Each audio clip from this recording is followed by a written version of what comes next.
Okay, here we go, continuing our trip. Now, before, in the previous video, coming here, I was recommending this Holiday Inn Express here in Kingsville, Texas, and how they have a supercharger here. And I said it was a fairly decent hotel. However, this is the first time I experienced it. They have a locks on their public bathroom, which you used to be able to use. And they are now saying that the owner has said they're no longer going to allow people using the superchargers to use the bathroom there at the hotel. It is strictly for the hotel guests. Well, if you're a guest of a hotel, you have the bathroom in your room. Why do you need to use a bathroom in a hallway? I don't know. It really doesn't make any sense at all. And again, this is the first time I ever encountered that. So I would not recommend this supercharger. However, the Starbucks right next to the hotel, you have to walk a little bit further, they will allow you to use theirs. That Starbucks, you don't have to purchase anything, but I went ahead and got me a mocha frappuccino. I have a hard time doing that, but they close at 10 p.m. So if it's late night, well, you have to go further down to the Circle K convenience store. Getting ready to start our trip. It wants us to come down here and do a U-turn. I don't know why. I just cut across, come out here and make a turn. It makes more sense. Saves a little bit of distance.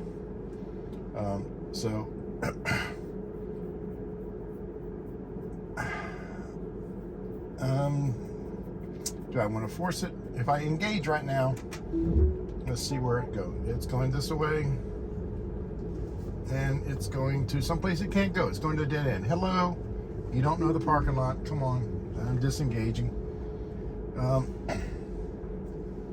It's a dead end here. So yeah, let's get some map data for these parking lots, especially the ones with the superchargers. I really think Tesla needs to work on that in your map data. Let's have the superchargers mapped out nicely to know where they are. I see someone, there's Tesla there. I don't know if you saw it in the video, but they have zip ties holding the license plate to the edge of their bottom lip, I guess, of the front bumper, instead of using the adhesive and the license plate mount. I wonder if we can have a vinyl printed duplicate of our license plate, especially in Texas, since we don't have to have stickers on those license plates itself, to put that vinyl on the front bumper itself instead of using the mount. I wonder if that the police would be okay with. Well, I think I gotta go up this way if I recall this parking lot. Like I said, it's not, we don't have mapping of this parking lot.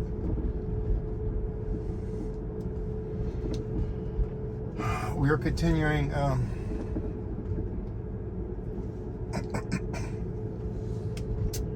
our trip back to the island from San Antonio, doing a slightly different route. You know, we're coming up this road here. It should already be handling the mapping here and realizing what I'm doing, but why does it want to go left? Come on. That's so stupid. Yeah, we have smart summons. We have smart parking now. And can we work on smart routing? Okay, it's here at the stop sign. It's turned, so it's going. So we're going to try to see if we can make it always to the island from this area. I have not driven this route in a couple years. It does look like they fixed the navigation issues I was having before. I think that car might have stopped it for us. I don't know why the steering wheel is turning all the way around. And I'm going to go ahead and go. That semi-truck's wondering what we're doing. And we're going to head up this way. Now, I did disengage there. It was kind of confused. I couldn't tell if we were at that stop sign before that other car, but his headlights were kind of blinding me, so I couldn't tell if he was in motion as we were pulling up or what.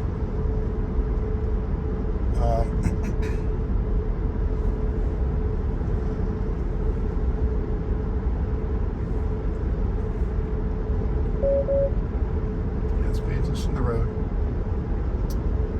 Left lane is closed ahead, 500 feet. I can read. The car does not read. Doesn't have OCR software. It's not actually reading the speed limit signs. It's just comparing them. Yeah, there's been a lot of shifting in this. It used to be an on-ramp going over that road now. So, yeah, this is changed. It's a 45. It's wanting to do 55. I have it set on Automax. It's still wanting to do 55.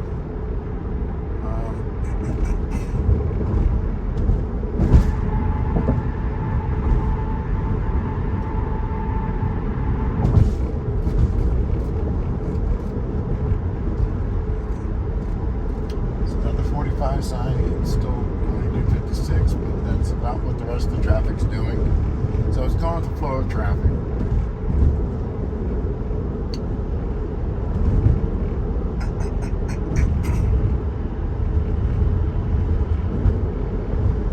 This has me getting at the hotel at 10:07, so I might push a little extra speed there to see if we could gain 8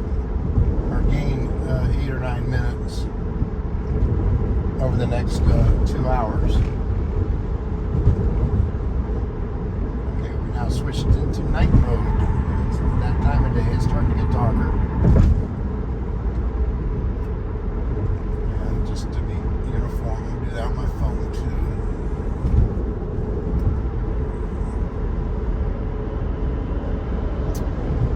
Yeah, I do find it very weird that hotel has made their bathrooms off limits to people using the supercharger. That's the first time I've encountered that. It really is.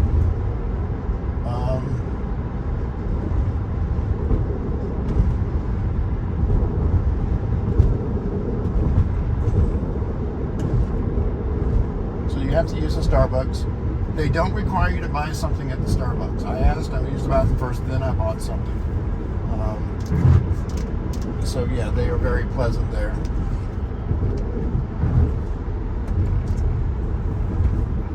They like to keep their customers. And like I said, I've stayed at that Holiday Inn Express before. I probably will never stay there again. I don't really have a need to stay there. But, and if you're staying there, that's not an issue. You have a bathroom in your room. You don't need to use the hall bathroom. Now, I don't know if they've had issues. I like to think, and a lot of us like to think, that, hey, all of us Tesla owners, we're very respectful. We take care of the properties and stuff, and we're good people because we love the earth. That's why we bought a Tesla. We're trying to save the environment. And sorry, they got the rumble side over here because this is shifted road construction. It's popped up to 83 to 75. I don't think it's 75 though, so I'm going to slow it down here. No, it's a 55. It's still a work zone. So I did see that sign. Thank you.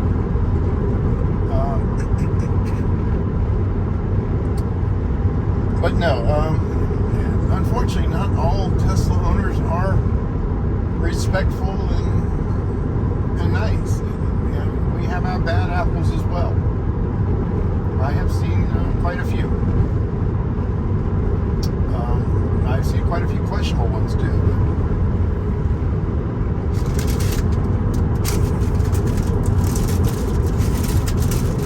Now, personally, I did not buy the Tesla because I want to save the earth and do my part and go green.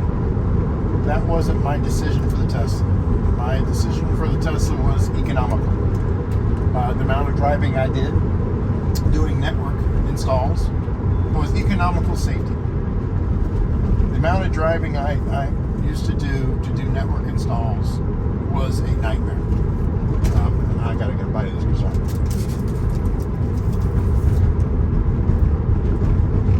I had some dumplings that someone made for me earlier. Oh, they're great. Made by hand.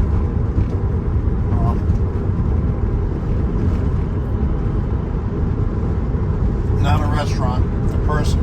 And I don't know. You get someone who knows how to cook. Okay, we just passed a 60 mile per hour speed limit sign. It did not visualize it. It still thinks we're in a 55. We are on technically a highway, not an interstate. So it's the same issue that I was talking about before. It not visualizing and recognizing 65 and over speed limit signs, except for very rare conditions. And that being a nice, crystal clear, bright day with the sun to my back.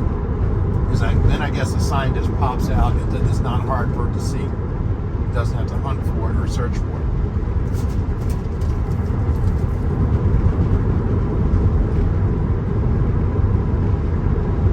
So I'm going to manually increase it here.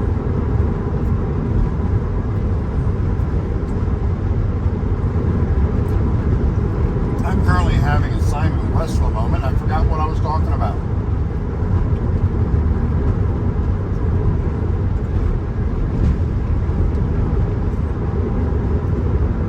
Anyway, if you know someone who is Chinese, and now it's all a 60 mile per hour speed limit sign. I wasn't paying attention to see if it visualized. I'm watching the road like I'm supposed to be doing.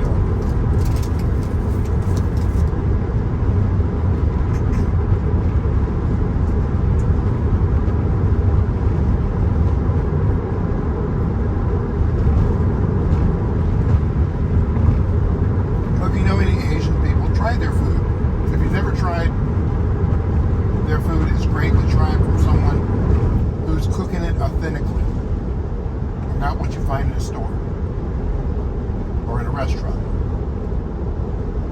It's visualizing those 60 mile per hour zones, but those are 60s, not 65.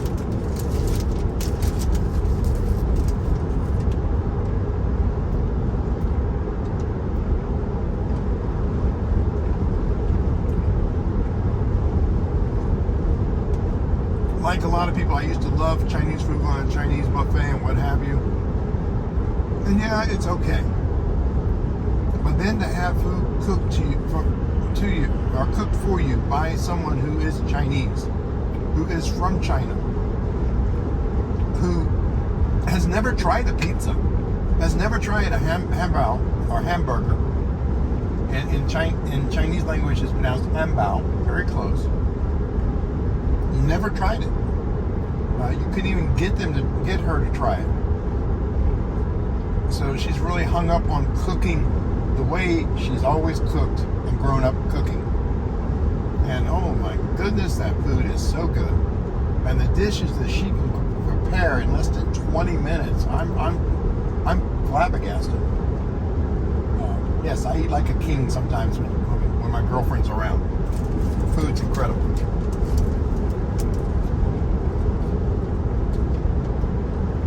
Even earlier this year, I'm sorry, I'm talking food in my mouth.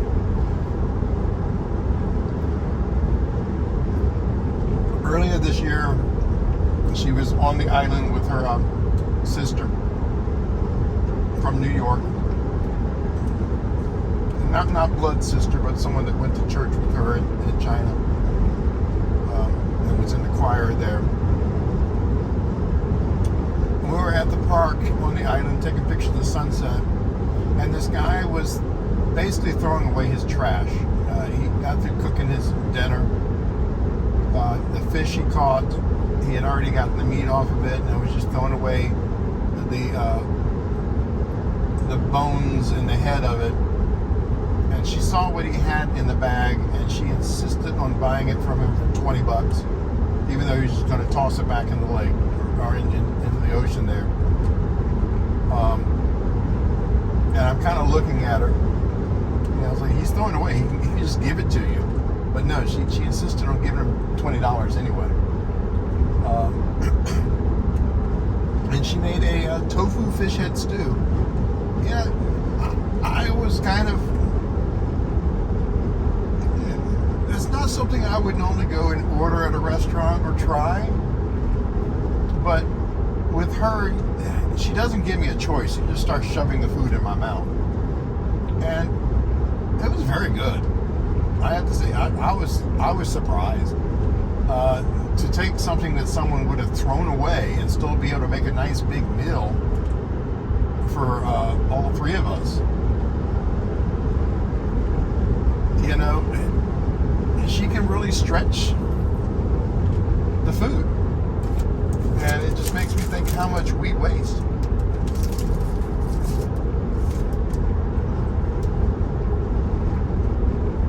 There's so much that we waste when cooking.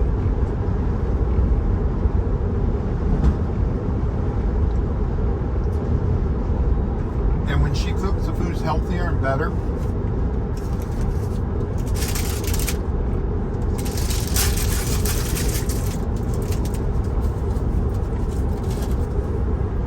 And there's one thing to think of, oh, healthy food, it doesn't taste that great. But her cooking actually really tastes good.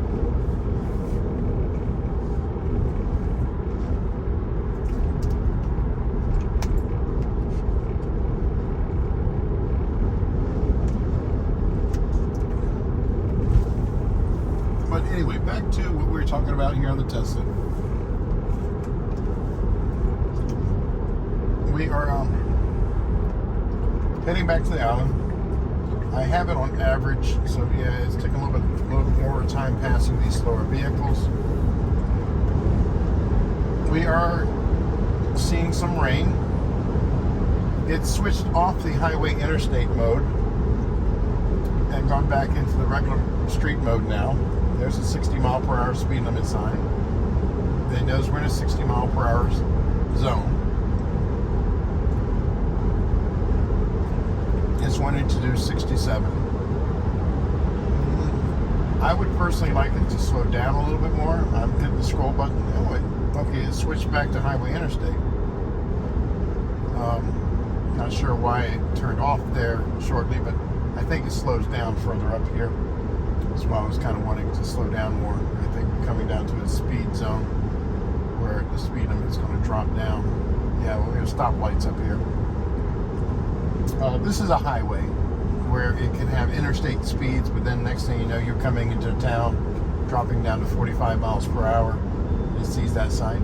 It is doing a little bit more aggressive for slowing down here. I would like it to get further closer to 45. And, you know, I think 56 is just kind of pushing it, especially if it might be a speed trap area. I've never had an issue here. But Los Fresnos, yeah, I have issues there.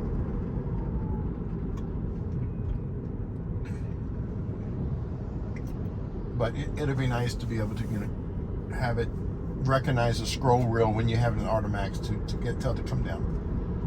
And it sees that light, so it's going to stop for it. That was borderline.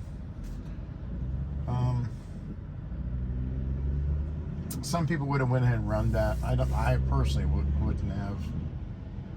There was nobody behind me, so it was okay to go ahead and stop. As these trucks are turning.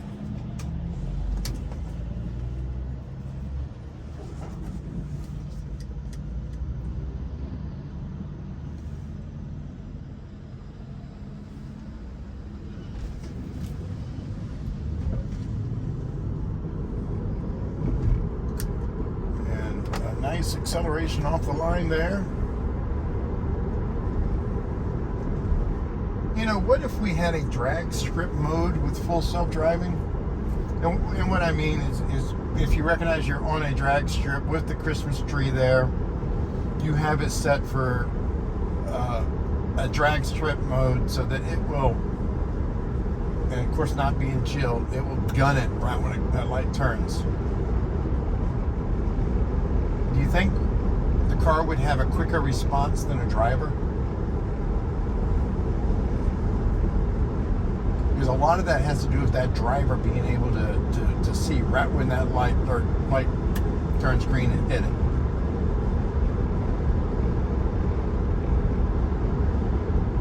It'll kind of take the fun out of it. I mean, when it comes to drag strips, we try to reduce the weight of the car. Passing a 70 mile per hour speed limit sign, it did not visualize that. It did not show it. So I'm having to pump it up myself.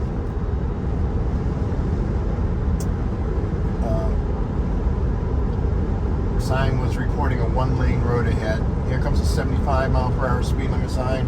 It's right here. It still didn't visualize it. Still didn't show it.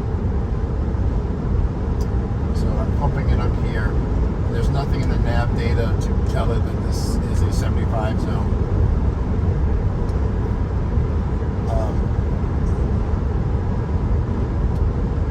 But like I was saying, when it comes to, racing like that, they do everything they can to strip down the car as much as they can to get rid of as much weight as possible to get the 0 to 60 as fast as possible. What if it's completely autonomous and didn't even have to have a driver in the seat?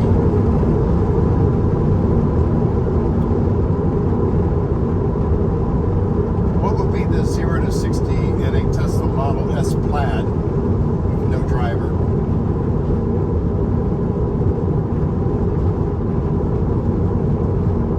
I think that'd be kind of fun to do. Now this is staying on the right hand, on the left hand sand. Okay, let me spit that out and read it back to you. Okay, this is holding on the left hand side. Yeah, we are passing vehicles, so I'm going to let it go ahead and do it. Personally, I'm not really comfortable with that because the grass is kind of high on this side and there's some trees closer to this side. So for me, if there was a deer or something coming across, less reaction time. With this median like this. So personally, I personally don't feel comfortable doing 75 at night this close to a tree line where there may be wildlife. So I will tell you to get over. At least this shoulder here, yeah, the grass is not cut, but the tree line's further back. And there may be a fence there. So if something made it over the fence,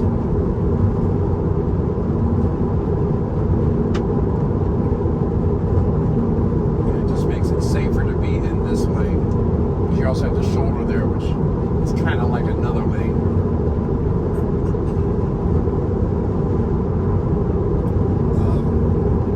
But yeah, I mean, but are we going to want to go and watch a car race of just the car itself?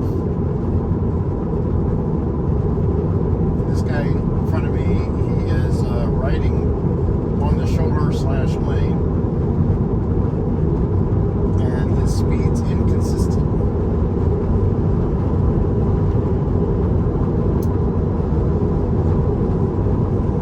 So I am going to go ahead and tell the car to go ahead and pass this guy, even though he is going all the way over.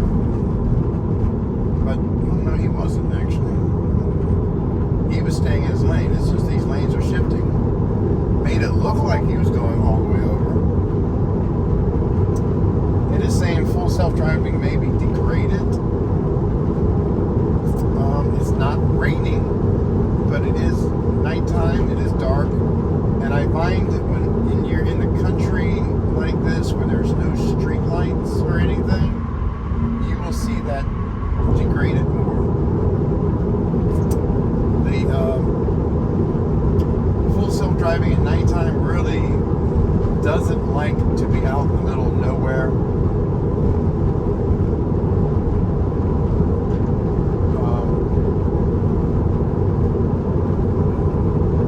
So when it's seeing nothing but gray or nothing but black, it's not sure if a camera might be saying one or more cameras. Even though the camera cameras are okay. It's just not getting enough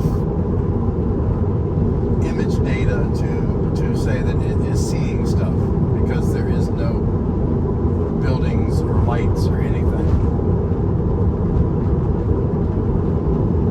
So it is unsure. So it's not saying that because of poor weather. It's saying that the cameras are not seeing enough.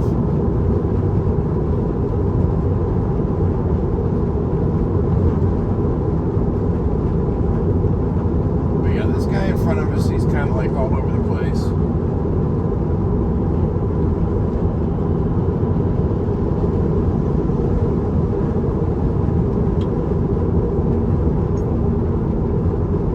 And even back there where it looked like he was going into the other lane, he wasn't. The car in that other lane thought he was too. So did I. Because of the way the condition of the road, the lack of the lines in the road right now because it's under construction, the car still was able to figure it out. The car was still able to determine where the lines were, where the lanes split. If I was just driving, I probably would have wound up jerking the steering wheel myself or what have you, trying to figure out where it was.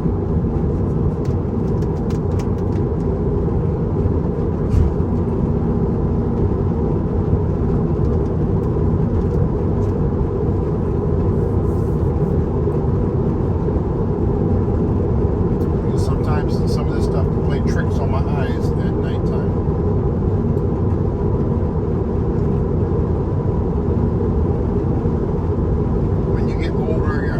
Eyes get more sensitive to different lights, and nighttime makes it a little difficult.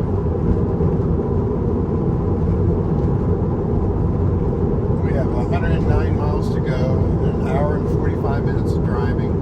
Still anticipating getting at the hotel at 10:07. Even though I charged longer back there because I could not use the bathroom at the Holiday Inn Express, because they decided no, they're not going to leave the bathroom open to the public anymore, to anybody using the superchargers there in their own parking lot,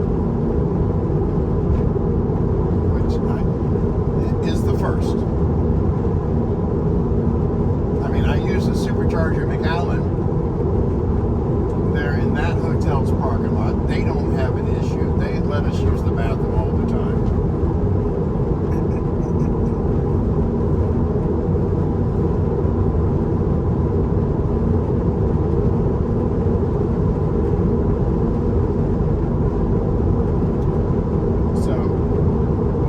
Chance and I go to rate that charging experience, I'm going to make those notes. I saw in the app here when I pulled it up, other people were complaining about that. I'm trying to do this without looking at the screen. It's not very easy. We should still be near the Kingsville. So no, I don't want to reroute. Holiday Inn Resort. I kind of hate that. I was just trying to pull up the supercharger information. Let's do that again. And I don't want to. Oh, we have to tap here. Okay, there we go. So that was my mistake for tapping on there.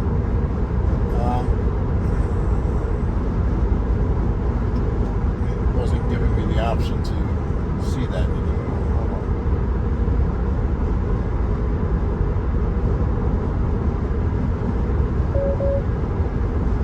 Trying to, yeah, it's not showing me the reviews and stuff while driving, which I understand. Not supposed to be looking at the screen, reading reviews. It's supposed to be paying attention to the road. I wasn't trying to read, I was trying to show y'all, but okay. When parked, you can see the reviews.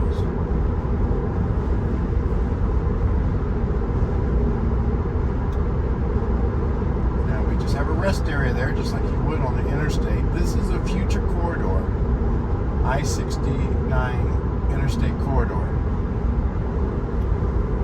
It's kind of weird that they're saying this is the future Interstate 69 corridor when the other one to the north is saying the same thing.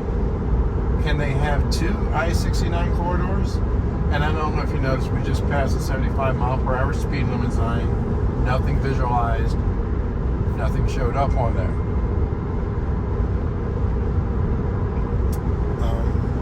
Let's see here.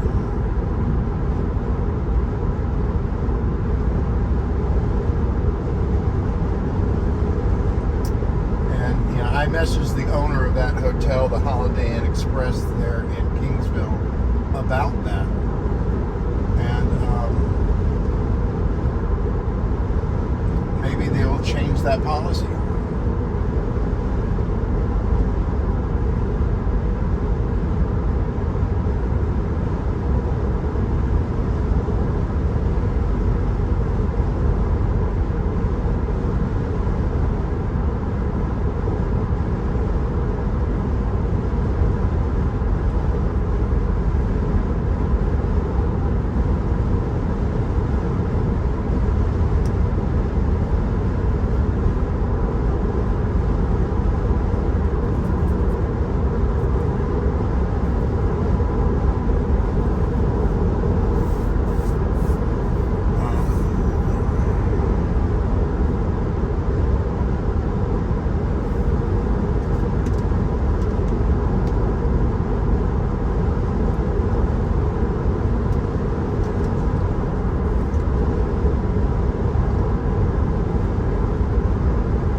Right now, we're doing 71. I have it set to go 74. And I believe I am on average. If I go to assertive, it'll probably pass. So, and he's slowly picking up. So, let's go 77.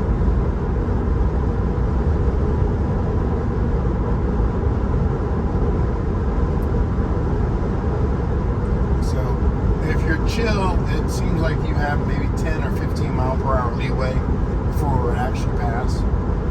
Average, it seems to be under 10 miles per hour, but over 5 miles per hour. And it seems like assertive, it's only like 3 miles per hour, and it gets impatient.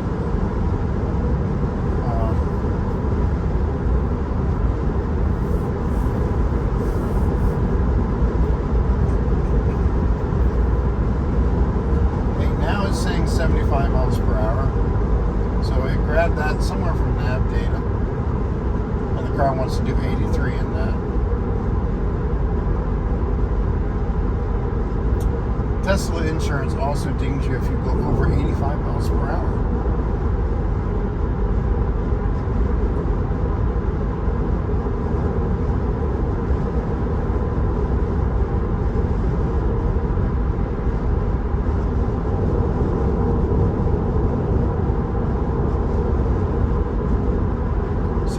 To take your car out to the racetrack, probably don't have Tesla insurance.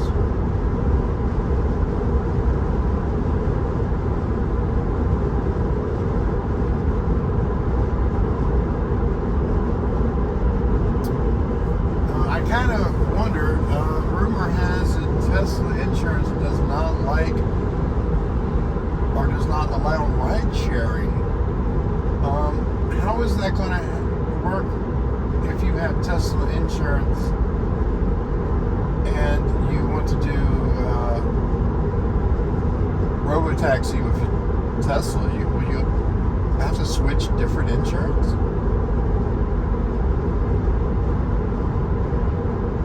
Just wondering. Now I do remember I think it was 2 years ago, Elon was saying that once full self-driving is approved and rolled out, and I don't mean like it's being rolled out now, but once it's actually approved by the National Highway Transportation Safety Board, and that you can just be completely hands-free driving, and not having to pay attention to the road. Right now it's just supervised. It's still self-driving, but it's supervised self-driving. So we're always paying attention to be able to take over if we need to, or if it does something strange. And we can do that instantly. There's no issue. But as I was saying, 2 years ago, Elon, there was a tweet that he was saying that once that does come about, then Tesla themselves will be responsible for any accidents.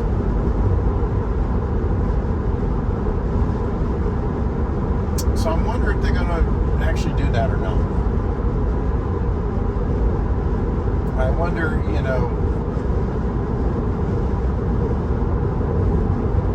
there's a lot of naysayers who are saying, Elon has lied to them.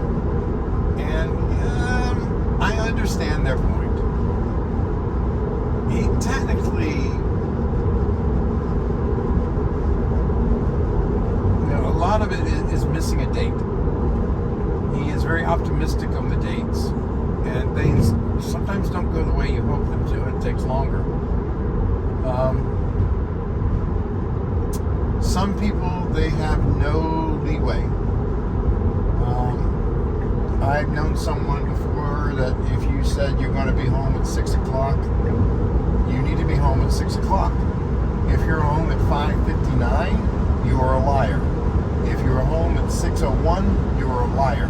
You have to be there right at 6 o'clock, like you said. There are no excuses. And that was always kind of a nightmare because you could not help and you could not argue. That was the way they saw things. And a lot of what Elon says is kind of open for interpretation. Some things, he would say, getting out there and showing the Cybertruck and saying, and quoting the prices and all that before they're ready to ramp production, I don't think was a correct thing to do. The prices sounded great, yes. But once you get into it and figure out, oh, we need to do this, we need to do that, once you start figuring out the bill of materials, then you need to quote a price. And it was just too soon to be able to give a price.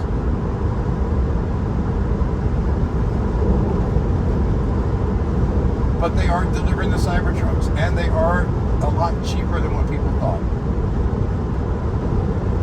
I personally had people tell me that they think that those are going for, that those are their prices to be over $200,000. They're shocked to hear that it's half that. And I'm going to have to slow down a little bit. It's late at night. There's wildlife in this area. I'm going to tell it to go down slower. I do have the Automax set, but I personally have it to go 4% over the speed limit, so 83 is a lot more than 4%. So whenever you have an Automax, it's doing what the car thinks it should do. But anyway, like I was saying,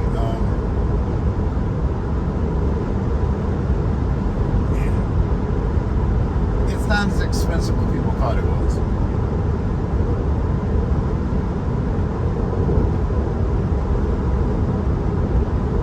So I understand when people say that Elon lied to them and what have you, but I find that I think they take it a lot more personally. And I can tell you right now, there's a lot of other car manufacturers that have lied a lot more.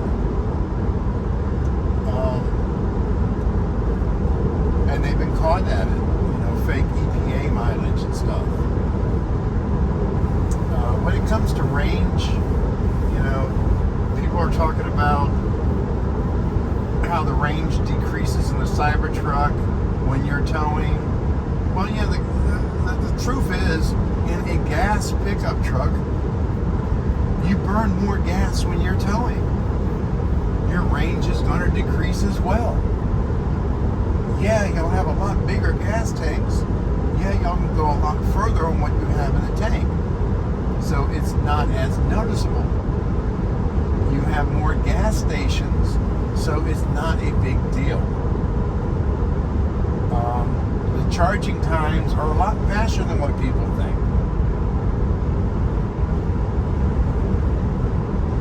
But you hear a lot of horror stories about taking hours to charge, and that's not true.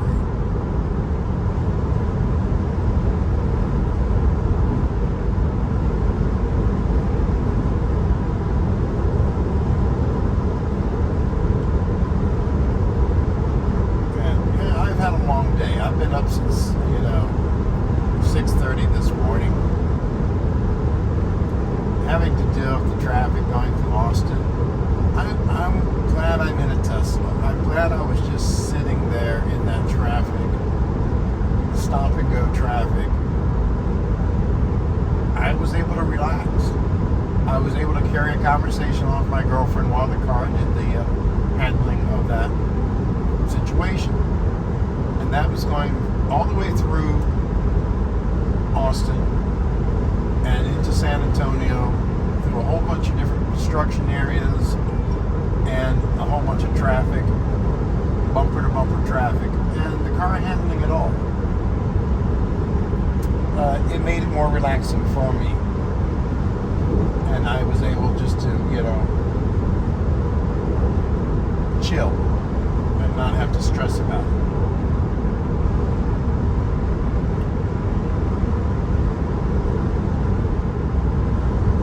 Now we have an hour and 30 minutes left in this drive,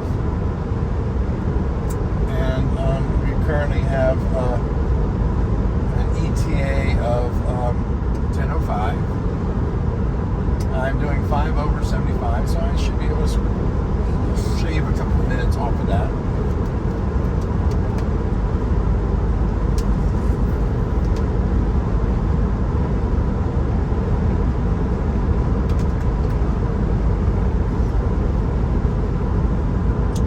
See a day full self-driving being approved,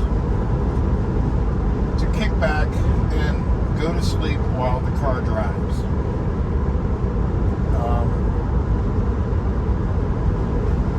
I would like to either have the steering wheels and the pedals disabled during that or removed. And I know, that's kind of like a safety problem. Personally, for me, if I was going to lay back in this seat and let the car do the driving and try to sleep, I know I toss and turn. I'm afraid I'll hit something, disengage the full self-driving, or start braking during that. That'll be more dangerous.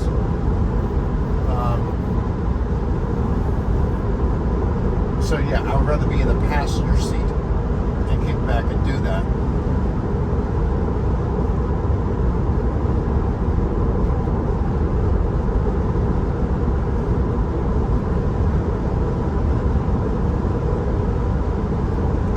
For a family,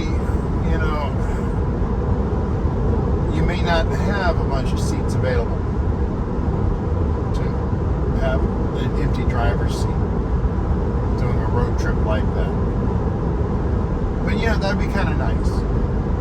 It'd be kind of nice to tell my car that I'm leaving San Antonio with 100% charge to make this trip. And let's only do 65. Yeah, we're going to go under the speed limit. But it's late at night. Just do 65. Stretch that battery so you don't have to stop and charge anywhere. And just go to sleep and then wake up at your destination.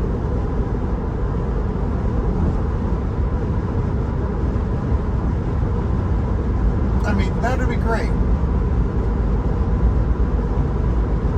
I'm not having to leave earlier, take off of work to go on my little trip. I just do it when I would normally be sleeping and get to my destination for the weekend. And then come Sunday night, do the same thing on the return trip.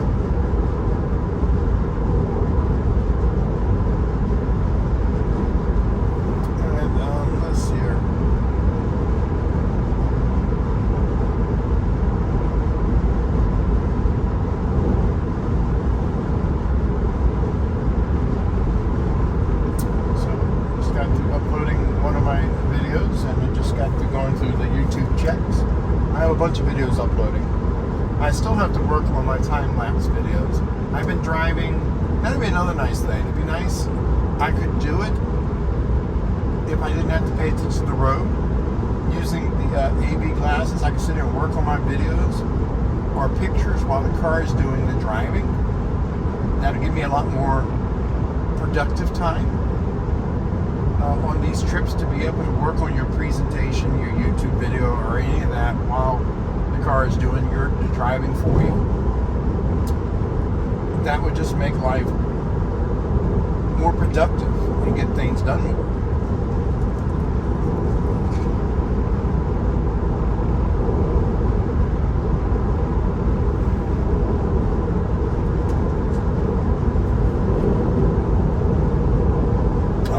Girlfriend earlier, I'm frustrated. I'm having a hard time, and not that type of frustrating. Get your mind out of the gutter. I have so little room on the laptop's hard drives and stuff from all the pictures I've been taking of all the launches that SpaceX has done, all the moon pictures I've been working on, all the static fires, all of that stuff. I need to clean up the space. But I don't want to lose anything. So I need to go and find duplicates, remove the duplicates, rearrange the files. But that requires me time sitting there doing that and going through that. And while myself, driving Uber and Lyft on the island, trying to make ends meet that way, and I will tell the gal this side lane here, get over to the right. So we're not in the passing lane. I don't have time to sit there and go through all the files and stuff. I literally get up in the morning, start my live stream, get in my car and start trying to drive and trying to find people to drive. If the island is slow, I will usually just cruise around either on the island or go up to Harlingen or Brownsville or McAllen, trying to find some rides to make a little bit of money here and there. It's not easy. I could go back to doing my IT work, but I'll need to go back to Louisiana and get some of my tools and try to figure out where to put all of that stuff. And for a lot of the IT work, some of the jobs they require you to carry a ladder, an A-frame ladder, so I have to mount that on the car. Stuff that is kind of hard for me to do while living in a Harvey hotel.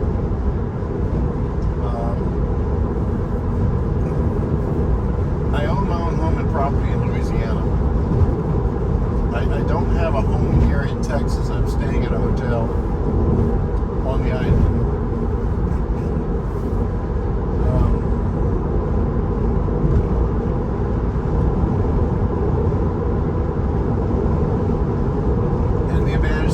I can see SpaceX out my window. I'm going to pass this vehicle towing another vehicle. We see a lot of these between here heading towards. Most of these are heading to Mexico. It's usually 3 vehicles, one good at towing 2 others. These are vehicles are bought at auction usually, and they're being towed. And you usually see a bunch of them. And they usually wind up going across the border to Mexico for parts to fix other cars that are either sold in Mexico or here in the United States. So a lot of our vehicles here that nobody wants because they might be flood damaged or what have you, winds up going to Mexico and being used anyway.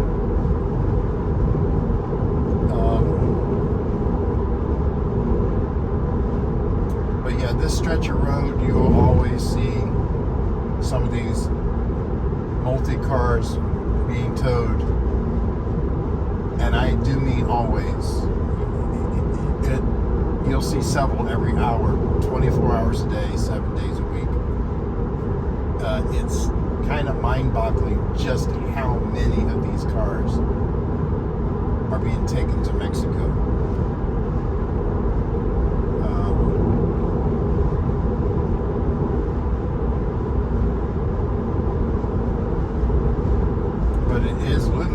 stop.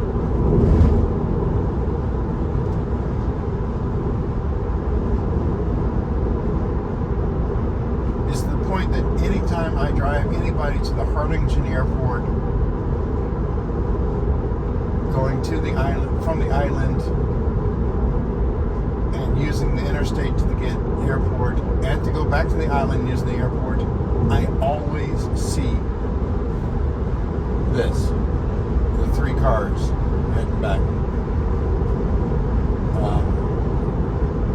It doesn't matter what time, morning, noon, night, I always see it. And here we just passed 3 groups of cars towing each other. Or towing several cars.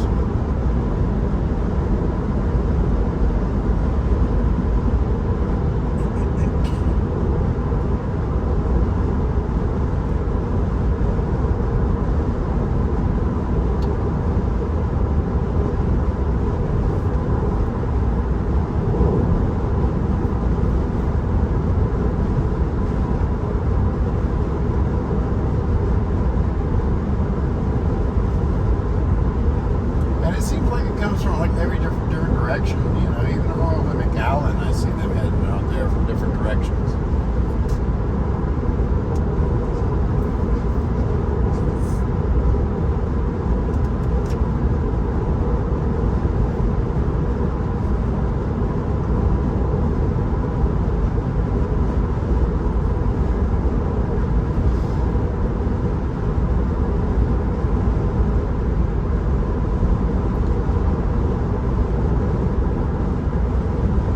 Have I had any safety critical reasons to take over the full self-driving?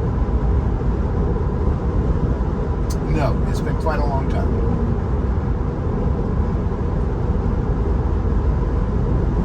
Anytime I've ever had to take over full self-driving, it was just because I didn't quite feel comfortable. The car was doing everything safe. It might creep up a little bit further than what I felt comfortable. But when I look at it in hindsight, it was okay. It felt like it was going too far and over the line, but it wasn't.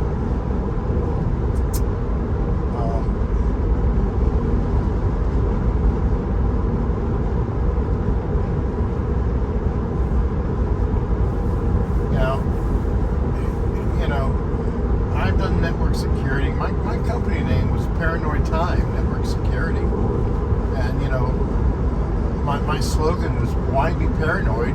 Look behind you." I've had people complain that I'm always negative, that I'm always trying to find all the problems, that I don't see all the good things, that I'm always looking at the bad things, and yeah, I do that. That's just the way my mind works. That's just the way I work. I'm always looking for all the negatives and all the bads. You know, if someone starts talking to me, I start trying to figure out, why are they talking to me? What do they want? What are they up to? Yeah, I don't make a lot of friends because I'm already, you know, trying to figure out what you're trying to scheme me for. You know, what, do you want to borrow money? I don't know. That's just me. And when it comes to driving and the full self-driving, I'm not the person that's going to say, oh, Elon is the greatest guy in the world and he's made a perfect machine. Teslas are the greatest things. Full self-driving is the best thing in the world. You know, I am looking at it and I am trying to find all the negatives. And I've been pointing them out. It's not seeing the speed limit signs, navigation data. You know, it doesn't have the mapping for the parking lots, especially where the superchargers are. Dumb stuff like that. Safety rise. I'm having a hard time finding problems. Now, sometimes I feel that it may not be seeing a school bus and its lights, and I am taking over, but I may be taking over too soon. Maybe like a second or two before it starts to react. Because I kind of react sooner as an old man would. You know, a lot of times when I see the school bus, the yellow lights are flashing. It hasn't gone to a complete stop yet, so it hasn't turned on the red stop sign yet. But I am already taking, you know, the precautions, waiting for it, and sometimes I wind up rolling past it, and the red light just never started flashing, the sign never came out, and by the time I get there, I'm going past. There's on the side of the road is 3 cars that were being towed. That undoubtedly the tow car might have broken down, so it's parked on the side of the road. I didn't see anybody in it. They could be sleeping for the night. I don't know. I wasn't looking that hard.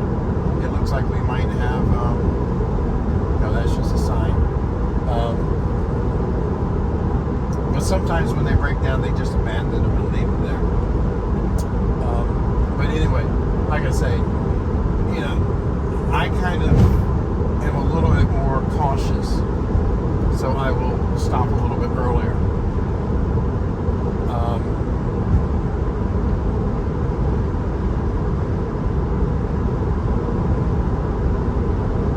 So, yeah, I haven't really found a situation where it's put me in there.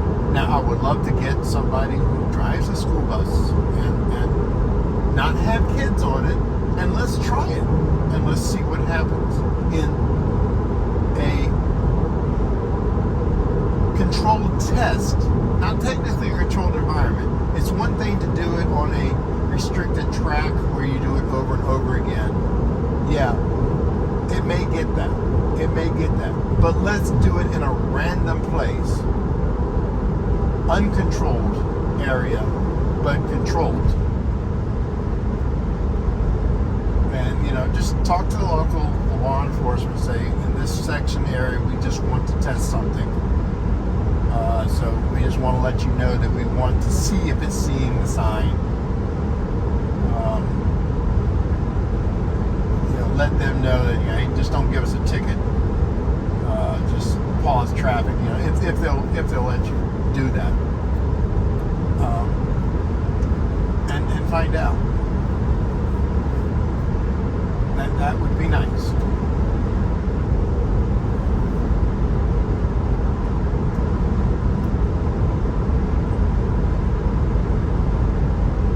Now, we had fun earlier with ChatGPT on the previous drive.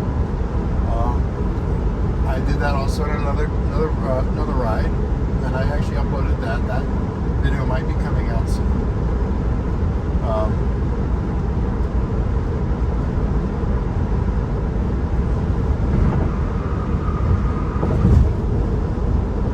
And yeah, it's for fun. I mean, I'm killing time. I'm trying to, you know, keep myself entertained and going for the rest of this drive. So, you know, making the video, doing the recording, it's helping. It's keeping me active. It's giving me something to talk about. I'm not sitting here getting tunnel vision. I don't have my music cranked up very loud and screaming my voice out to the music. That kills my throat. You know, I am just rambling on about nonsensical things and trying to see, you know, how the Tesla's doing.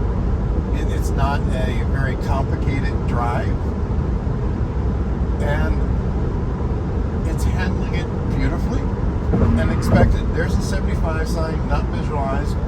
Of course, we kind of anticipated that to begin with. Kind of weird braking there. Not sure why we just had that weird braking. These street lights are very different. They're kind of a purplish blue street light. I've seen those before, and I think in this same area.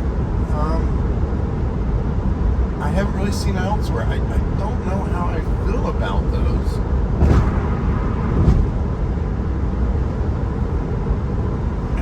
know if that's might have been the situation for the braking.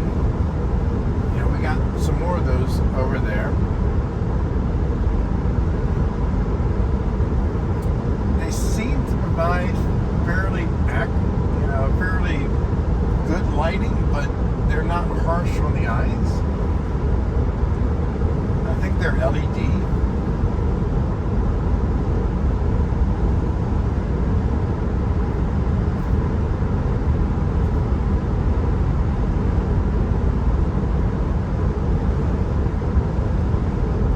So I don't know if anybody else has these weird purple-blue street lights.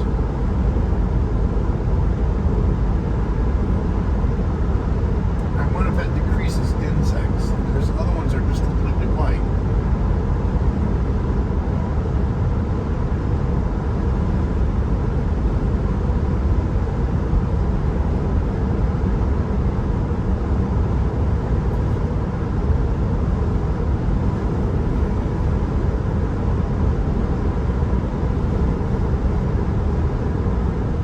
We're getting pretty close to Harlingen. We're near Raymondville right now.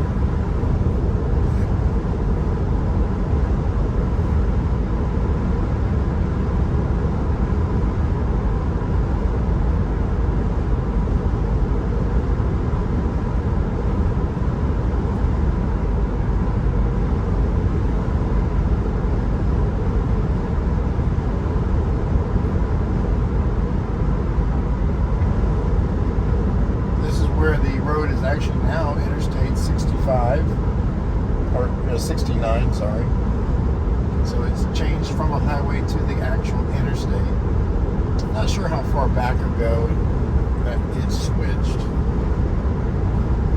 but I'm pretty confident the next speed limit sign we pass, it's going to render it and show it.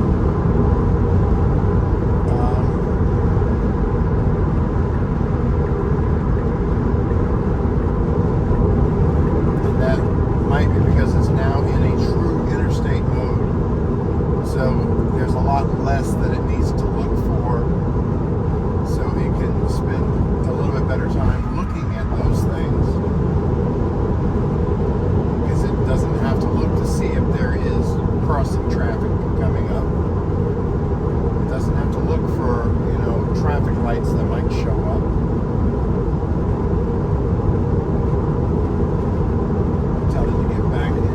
Right-hand lane, so it doesn't stay in the passing lane. The sign says left hand for passing only, or left lane for passing only. It's funny how your mind registers a sign, every word on it, but your mouth automatically changes. I mean, I was reading left lane, but I said left hand.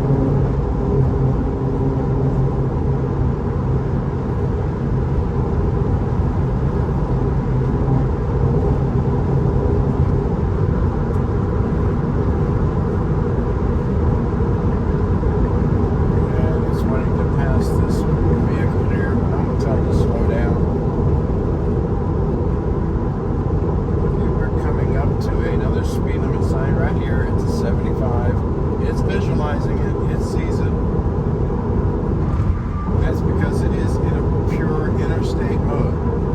So, like chat was telling us in the previous drive, when we were discussing of chat, it could be because when it's on a highway, it is looking for a lot more than what it is on an interstate. On an interstate, we're not going to have lanes of traffic crossing over between us,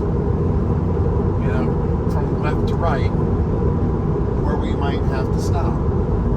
We're in a protected lane with no traffic going to be crossing us. So the computer can spend more processing time when we're driving faster to process signs and stuff. Whereas when it's on a highway going over 65 miles per hour, it is processing more data trying to see if there's traffic that might be crossing. So it can't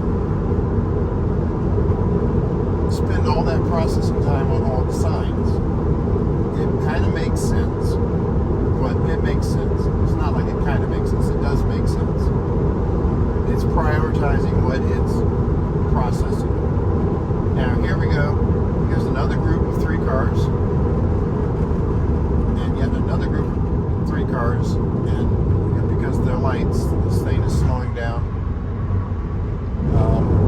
And it could think that they're all tailgating. I don't know why, but that was kind of a harsh braking. But yeah, I did see the car kind of wobbling in between the lanes.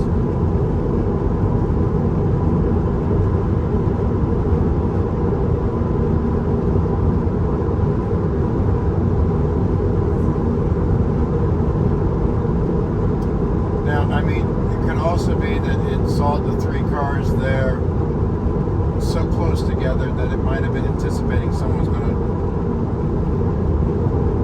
change lanes to get around them or something. Not knowing what the car's thinking, it braking, it's hard to say exactly why.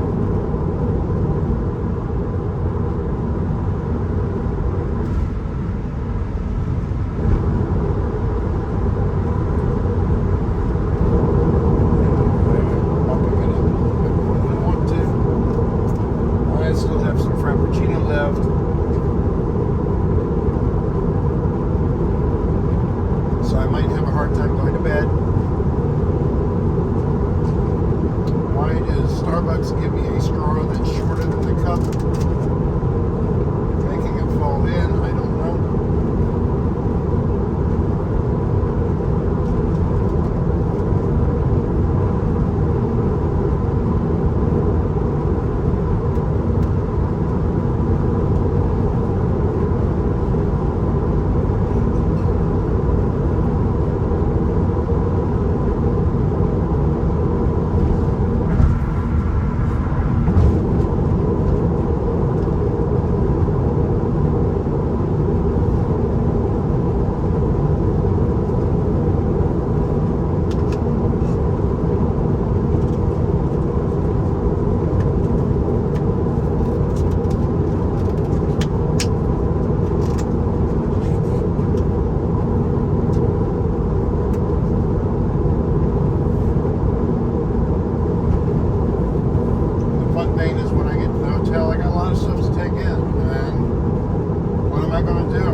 Some people really hate me about that. You know, they ask me what I think about something, and I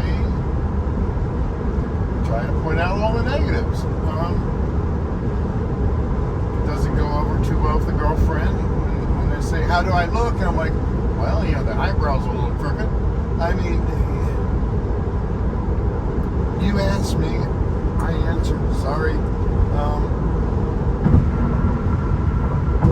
You know.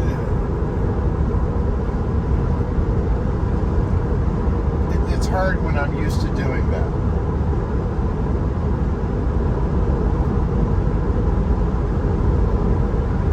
It's also nice to know that with the way full self-driving been working,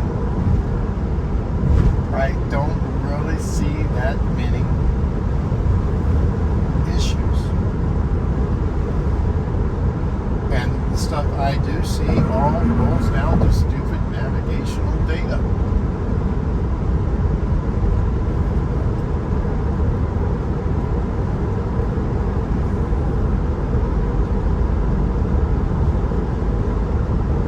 but not unsafe.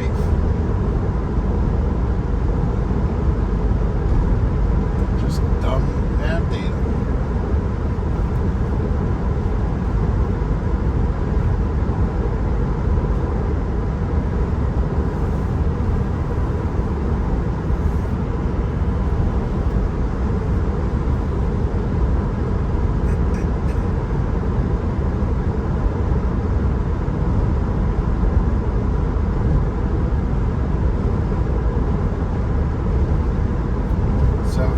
Tesla was to update their navigation data file, that would help. If they can get full self-driving to truly not have to use the navigation data file and use pure vision, would be great. That means they would have to add in some type of OCR to be able to actually read the signs, to be able to see all the signs, like loose gravel. Okay, we need to control our speed here. There might be loose gravel on the road, you know.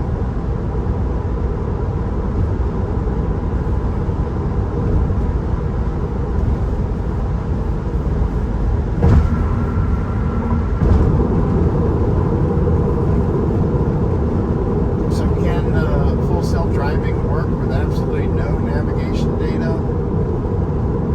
Probably it can, but not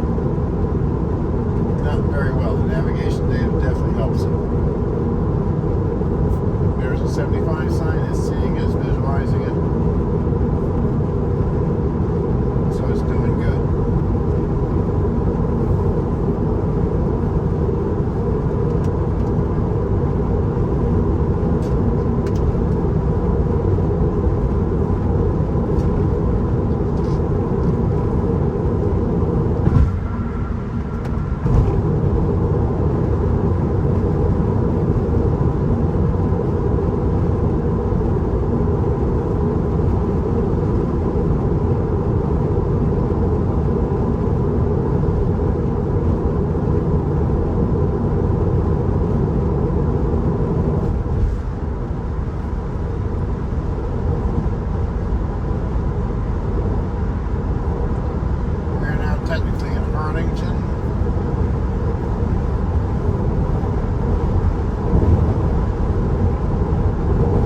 Some people like to use the toll road, which is actually a few extra miles instead of going through Los Fresnos, which is a little speed trap area.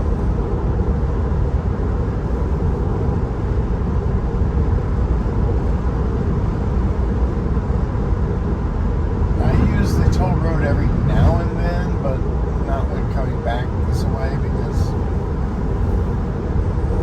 going through Los Fresnos is just a direct spot.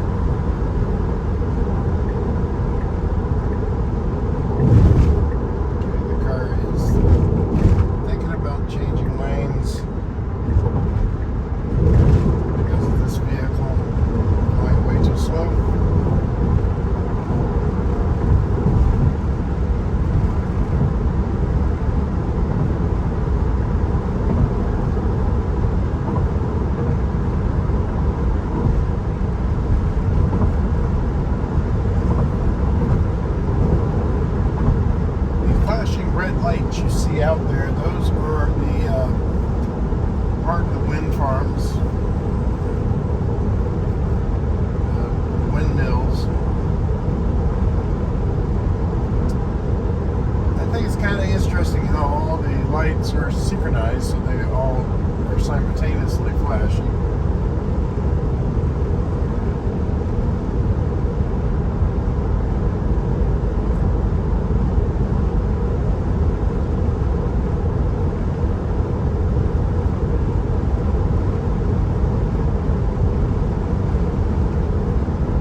Arlington.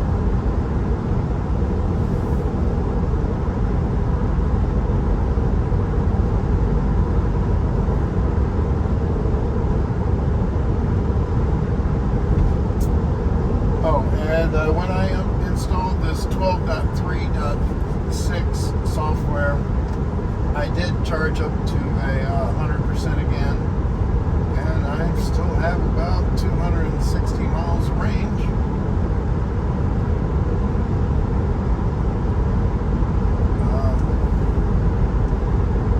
260 miles range at a full charge. Mind you, I am at 231,000 miles. When I bought this car 2 years ago, it only had 26,000 miles on it. It had a full charge range of 280 miles.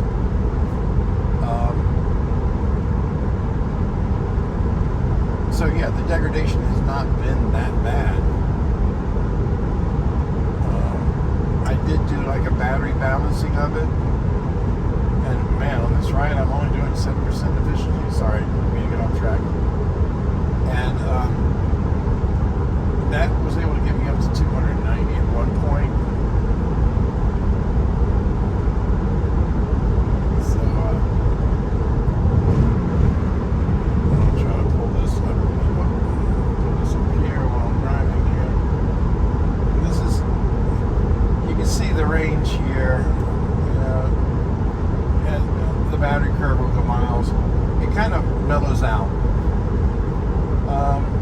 If I'll keep losing range, I'm not sure. This might be the comfortable level for the battery. I might lose a little bit, but it's nowhere near like it was before, around 100,000 miles.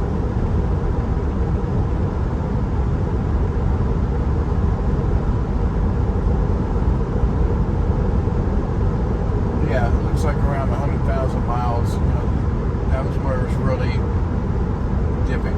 You can see, how it kind of increased here when I did the battery balance and was able to knock it up to 290 after I first got it. And then it smooths out. So as you get a higher mileage, your battery does not lose. It's not linear. So it's more of a curve. Now then, the rumor that if you supercharge a lot, it's bad for your battery is really not true. And I think Elon has tweeted that they have found that it's really not that bad. When you're supercharging, you're bypassing the inverter in the car that converts the AC to DC to charge the battery. So you're not putting the wear and tear on that, and you're just going straight to the battery and its equipment at a lot higher voltage and amperage to charge it. But with the battery being able to maintain itself by cooling and heating, and it controlling that charging pattern itself on board, it does a very good job. For me, if you look up all the Tesla's 2018 long ranges and you look at how much it has lost in range, you'll probably see that I am either average or above average, doing better than some. And I supercharge 1 or 2 times a day because of all the driving I do. Some days, I do charge up to 100 every now and then. And a lot of times that's on destination chargers because I just let it go overnight. The way I drive doing Uber and Lyft, and some people doing Uber and Lyft in a Tesla, they think they need to log off and go hit a supercharger for 2 hours and charge up to 100% and then go back out to the driving. I don't do that. If I'm on the island, I try to make sure I have about 100 miles of range. So I may turn off the app, charge up at a supercharge on the island till I get at least 100 miles of range, turn back on the app and keep charging. But if I get a ride, it's going to be under that 100 miles. And I can always hit another supercharger in Harlingen, in Brownsville, in McAllen. But I at least have enough to get them. And I've had customers that were going a lot further. And I let them know, I need to hit a supercharger. If you don't mind, let me know. Otherwise, I'll cancel the ride.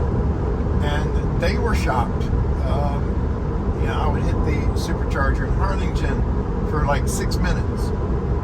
And they're like, are you sure that's all you need? I'm like, yeah, that's more than enough.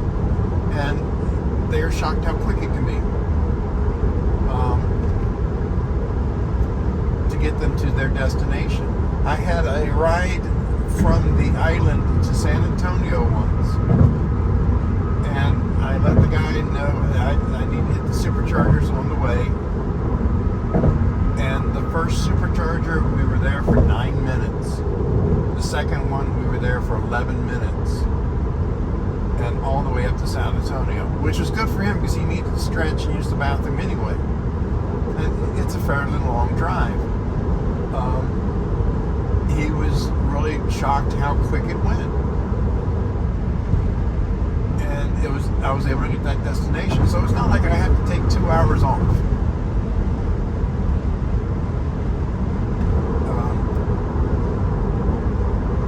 Some of these guys just want to keep driving nonstop and don't want to take a quick little break to charge. Now, Uber does have an option where they can access the data from the car to see your range and limit the rides only to within the range that you currently do. I have found that's not very accurate. I have found that they do not take into account of superchargers. And if you do that, if you have long runs, which might pay a lot better, which really doesn't actually, but I don't mind. You won't get those runs because you can't do it on a full charge.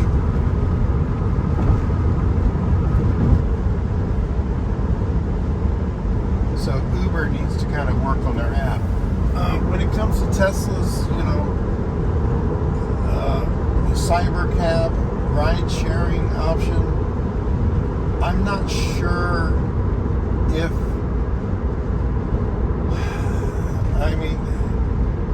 Tesla having their own app for that, it's going to take a while. You're only going to have a few people using that. And yeah, once it comes out, I would definitely sign up to be able to do it. I won't be letting my car drive the people. I want to be in the car and do ride sharing, which I think should be something that they should do in that situation. If I'll see any rides on that, that's hard to say.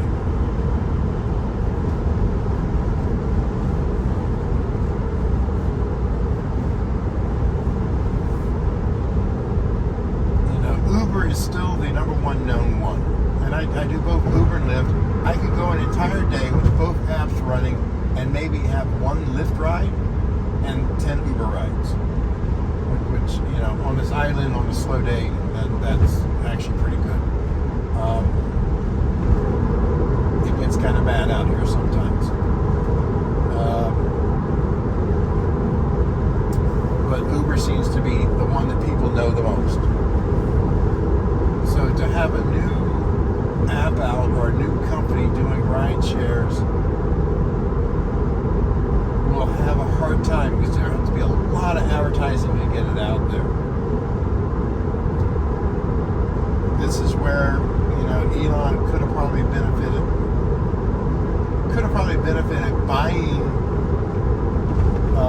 Uber instead of Twitter.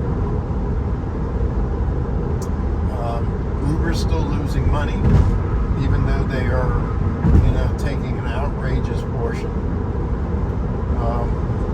what the customer pays for a ride and what the driver gets. The driver's only getting about 60%. Or Uber's getting, the driver's only getting 40%. The other 60% goes towards Uber, their fees and all that. Uber tries to say they don't get as much. What do they provide? Just the contact in the app. They don't provide any insurance. They don't provide the car or anything like that. Is it fair that they take so much? No. Can you make a living off of what Uber pays? Yeah. It depends on how you like to live and where you're at. This part of Texas, just to let you know, if I do an Uber ride on the island, say you're going from the Holiday Inn Beach Resort to, say, Tequila Sunset to get a sashimi burger, a very good burger, nice piece of sashimi tuna on there. That ride, what I make on that ride before tip is only $3.10. If I'm on the other end of the island, it may take me 25 minutes to go get to you to pick you up, depending on the traffic on the island. It's not a long island, it's just all 30-mile-per-hour zone. So I spend that 20 minutes to get to you, pick you up, drive you from there to the restaurant, to the bar. That's another 10 minutes. So you spent close to 30 minutes on one ride for $3.10. If you do two rides, you just made $6.20. That's below minimum wage, period. And that's before you count maintenance, fuel costs, and everything else that you should take out on that ride as operating costs. So you really do rely on the tips. You have a lot of drivers that will hustle and try to force you to pay cash and, call them directly. I prefer to just keep it on the app. It makes it a lot easier. If people call me directly, then I have to deal with, getting to them on time, waiting for them, and them taking a lot longer. But they kind of feel that, hey, I'm calling you directly like a personal driver. Which is okay at times if it's a long ride. If it's a short ride, it doesn't work out all the time. And how much you're going to pay? Some of them offer like $5. It's like, well, technically, if you were to take the Uber and you tip $3, I would have made more doing it through Uber than your $5.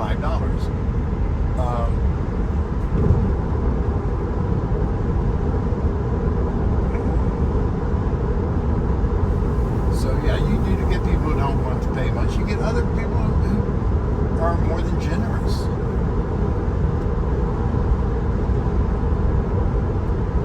I have noticed over these years, 2020, 2021, beginning of 2022, the average tip was always like $5. $5 was always the average tip. These past couple of years, the average tip is more like $3. I think the economy is really doing pretty bad. So far this year, I've found more people not tipping than years before. I'm just looking at those numbers. And from those numbers, I really think a lot of people are hurting for money. And I think the economy is not doing too good. And people just don't have that money anymore to tip. Even the island, spring break, this year spring break was very kind of slow. Wasn't really there. Last year was the same. The couple of years before that, it was a lot busier.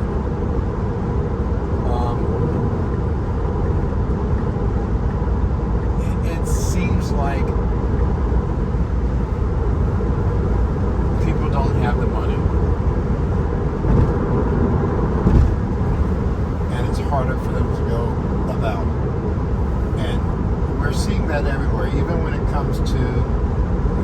sales, EV sales, Tesla sales.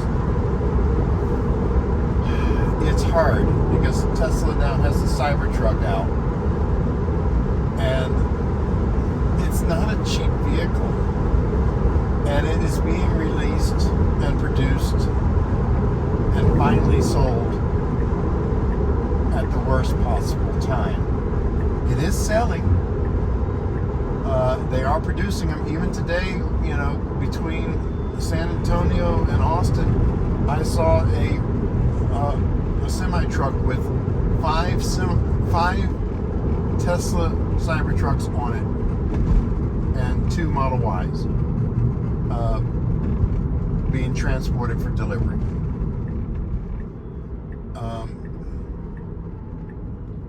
Okay, that did that pretty good. This here, there's no stop there. It's just a continuation. Sometimes I really have to force it. That's why my foot moved over there to get ready. But it did it on its own.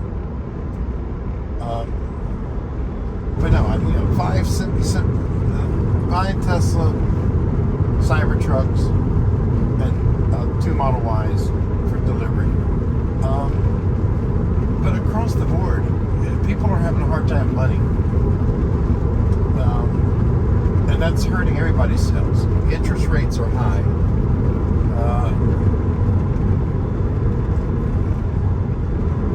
I don't know what's happening in the world. And yeah, Tesla's lowering their prices and things. You know, even the price for the full self-driving has come down. Both to buy it flat out and by month. You know, monthly payments, like $99 now.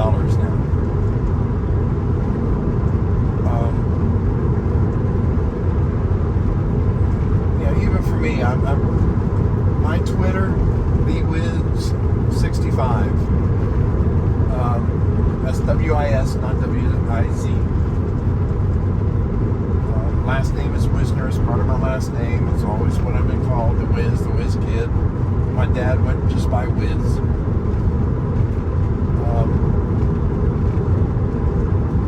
But I don't have a blue check mark because, you know, I can't afford all these subscriptions. And you look and it's like, oh yeah, well, just for the basic it's only $8 or only $3 a month. It adds up. It really does. It snowballs. Once you start looking at everything, you know, you're paying for Amazon Prime, you're paying for this, you're paying for that. You know, it's gotten ridiculous. And next thing you know, you have so much money going out, you can't keep up.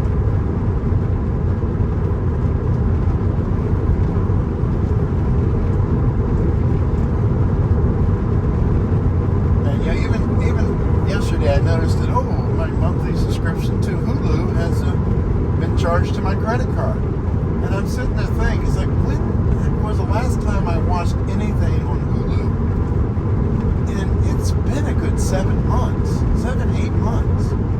So I've been paying for Hulu for the past 8 months. And I've never watched it. I don't have time. I'm also paying for Netflix and Amazon Prime. So there's 3 subscriptions there that I just haven't had time to watch. But I'm still paying monthly for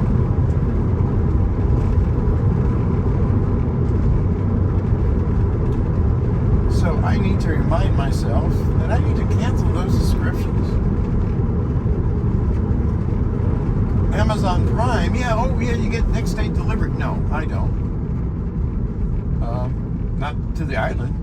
All the deliveries still take about a week. I don't see the advantage of Amazon Prime anymore.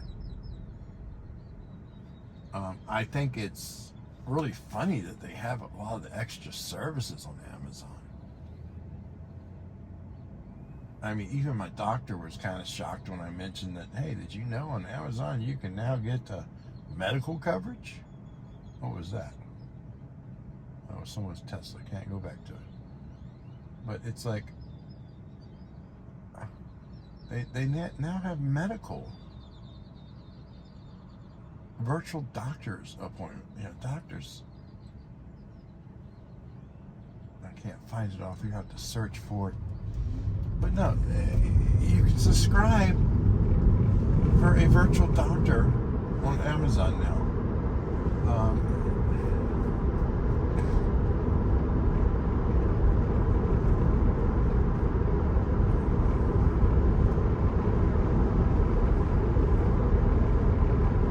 Now, what is he going to have me do and check my lymph nodes and say, oh, I feel a lobe there? And it's like, oh, well, that's probably not your lymph nodes. That's probably your saliva glands that are backed up. I mean, there's something a doctor can do that we can't do over the phone, over the internet. There's so much more a good doctor can do in person just by contact. And I've done that. I mean, I have a friend in Lafayette who's a doctor. I go in and he shakes my hand and gives me a hug, but he may look at the hands like, I don't like that. That didn't feel right. Let me take a look at you. Let me look in your eyes. He just sees that. He sees there might be an issue, and he can feel that. Shaking your hand, you might notice your hand might be a little clammy, or you might notice that it doesn't return the color as quickly as it should. All pre-signs to something.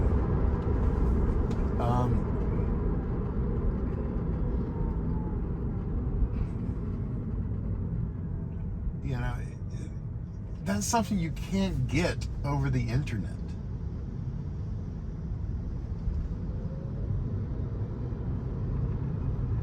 That's something that we still need a physical doctor who knows what they're doing there.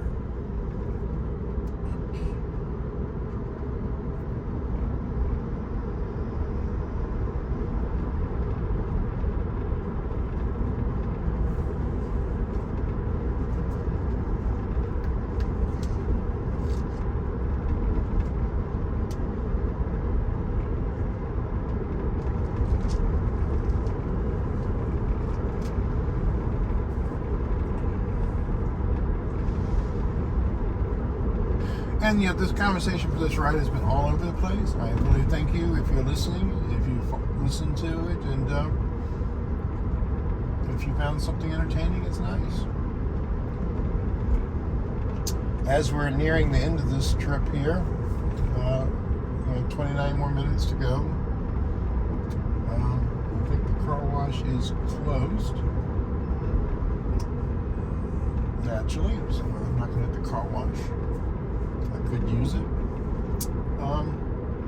When I was in Starbucks, I was talking to somebody while I was ordering my Frappuccino, and I overheard a conversation. A guy was giving someone a hard time about their last name. So I had to chime in. I'm a Coast Guard veteran. I was stationed in Chicago. And whenever you join the military, you need to think of your name and the branch that you're in and your rank. We had a guy at the station, and if he watches my channel, say hi. I miss you guys. His first name was Eddie. His rank at the time was seaman. Okay, we had seamen and firemen in the Coast Guard, depending on what direction you were going. And he was a seaman. His last name was Staines. Yes.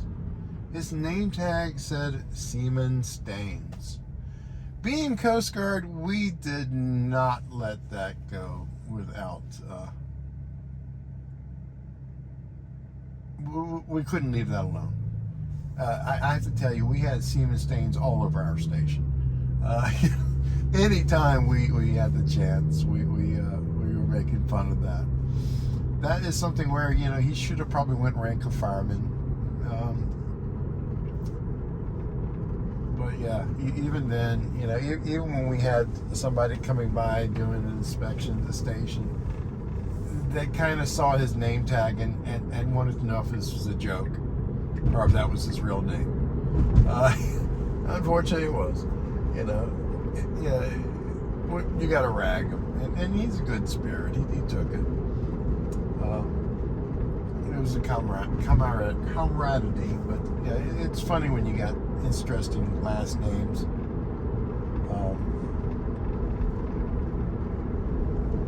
And thank you for that. But yeah, yes, I am tired. Yes, I can't wait to go to bed.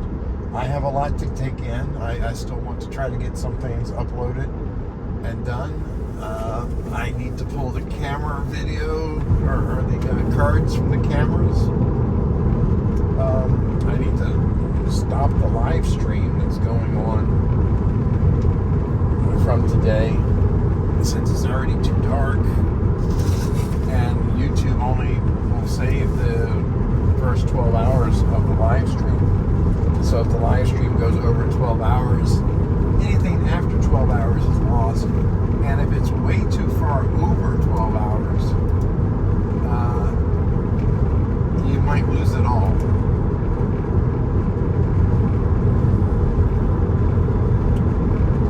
So, you know, I think I started it this morning around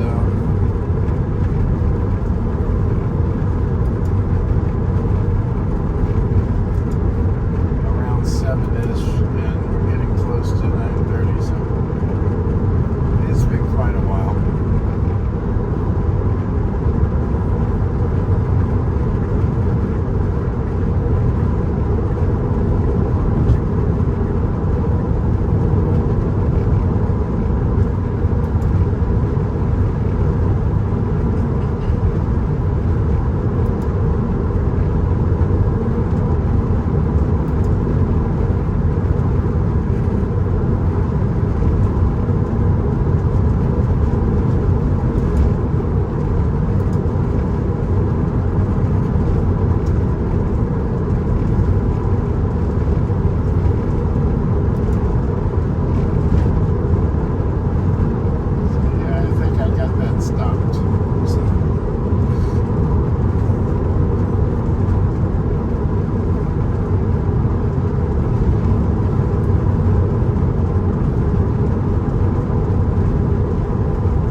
Try to get there before 10 o'clock so I have no traveling after 10. So Tesla Insurance will be happy. This is another uncut drive. And, you know, I am actually just recording this, and I will upload the full uncut version of all of my rambling for this trip. That way I don't feel like I've just been sitting here talking to myself all the time like a crazy person. And did you know that's what half of these people on YouTube do? They just make it in a video format and upload it so it will feel like they're not just talking to themselves like a crazy person. That gives us more of an excuse.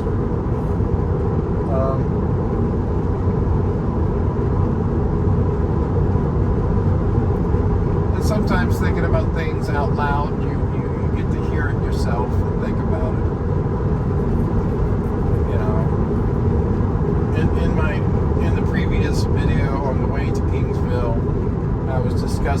Chat GPT. I don't know why it just came up with 45. It's not seeing speed limit signs here, but nav data came up somewhere saying we're in a 45 when it is in fact a 65 zone. And we can look at Waze and prove that. Because Waze data will say this is a 65 zone.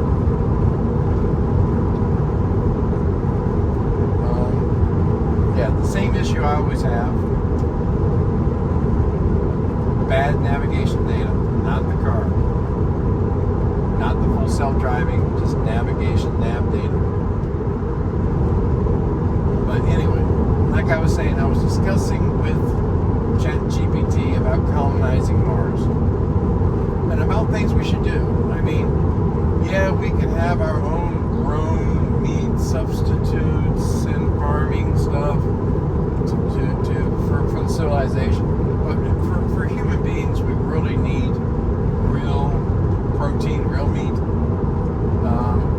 So eventually we're going to have to really figure out a way to be able to take some cattle to Mars, some beef,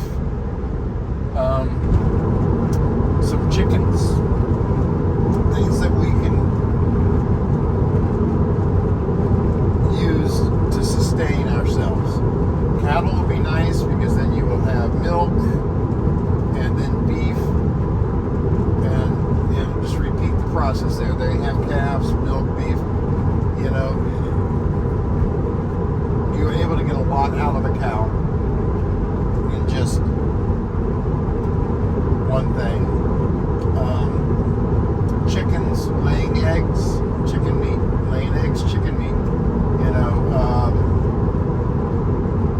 You take some of the eggs, raise some of the chickens, let them lay eggs. Once they get older, then you have chicken meat.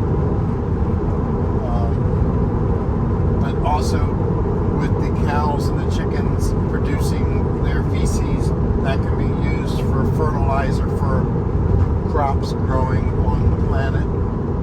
Insects. Bees are a key essential item in the United States for colonizing plants, for farming and growing stuff. We really need to see what would happen if we take bees to Mars. How would they adjust to the gravity? Now, it's going to be enclosed habitat because Mars doesn't have an atmosphere to sustain in. But how would bees handle that enclosed environment? Ants.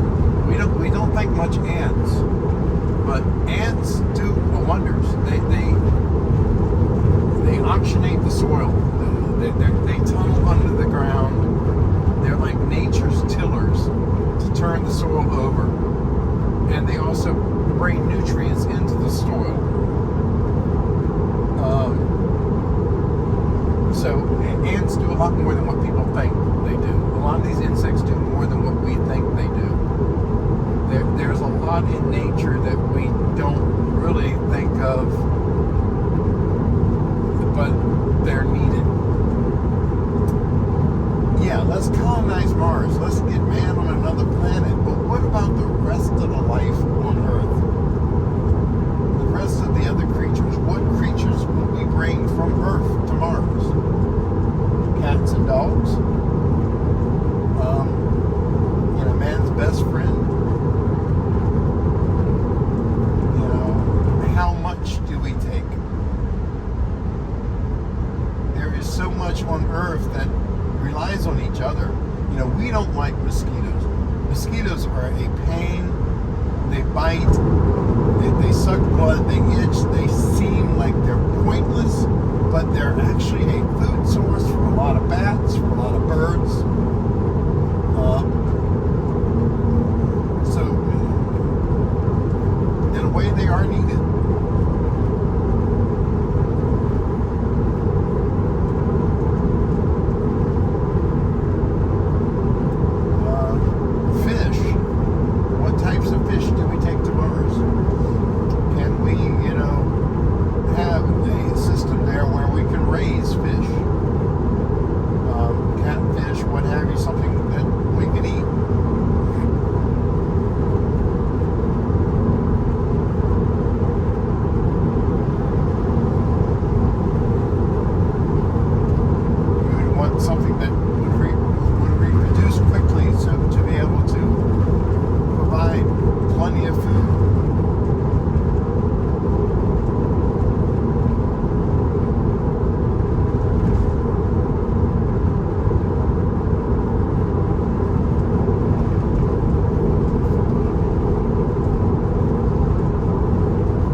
cause, reasons to have to take over.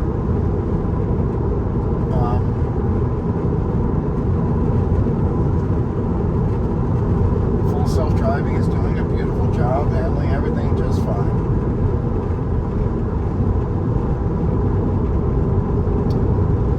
And like I said, the only issue we have is just these stupid navigation issues every now and then. And it's not something that we can't adjust since I'm able to scroll up the speed and stuff. That yellow light, but we're going too fast, and the car did good by continuing through it, which was appropriate for the car at that speed and how close it was to that traffic light. It did seem like it was kind of thinking about stopping, but it did good in proceeding.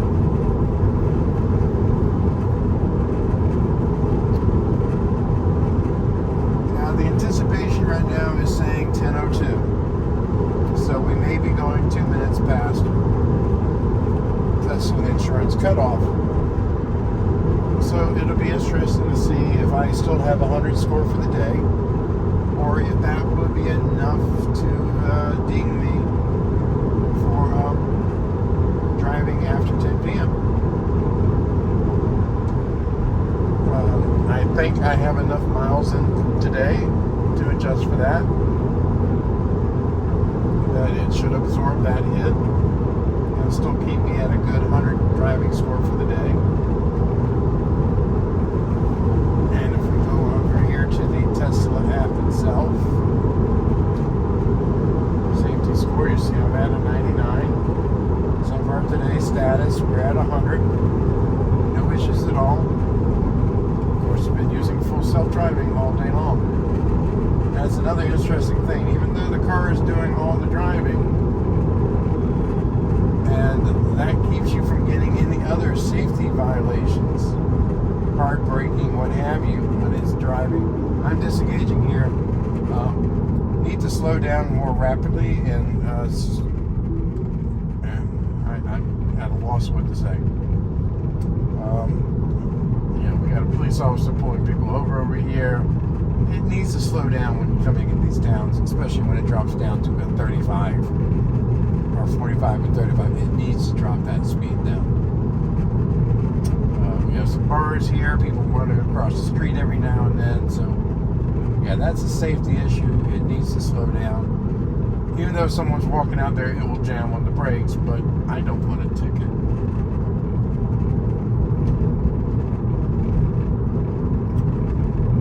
Like I say, the safety score, let's see how that does at the end of this drive. And I also want to show you in the settings here of the charging when using a destination charger, which is the same as charging at home off of 240 volts. I recommend a 60 amp breaker. Give it a little extra room there, even though it usually draws 40 or 50 amps. That's what I have on mine at home when I plug up at home, which has been quite a while.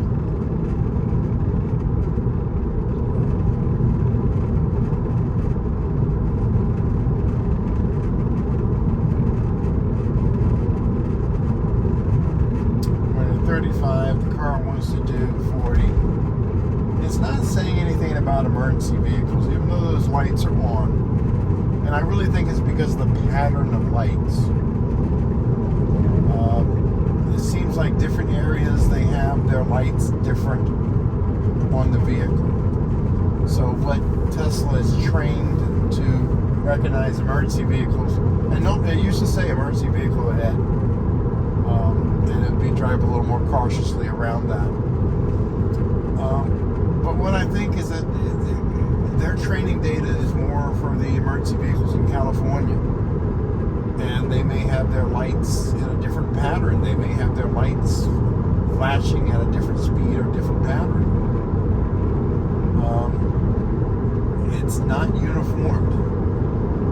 It's amazing how many, in the same county, different police departments, even the same police department, different police vehicles may have different types of lights installed. Unfortunately, it is not a fixed, uniform standard.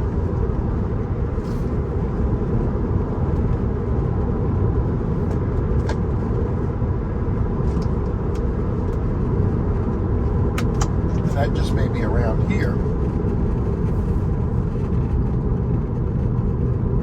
But different states may be a little bit different.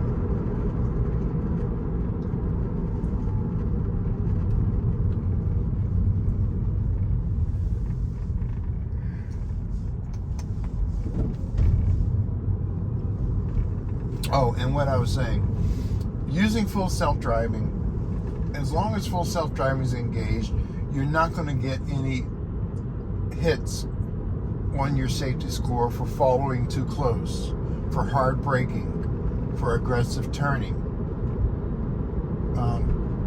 You don't get those hits, but you will get hits for driving after 10, even if you're using full self-driving.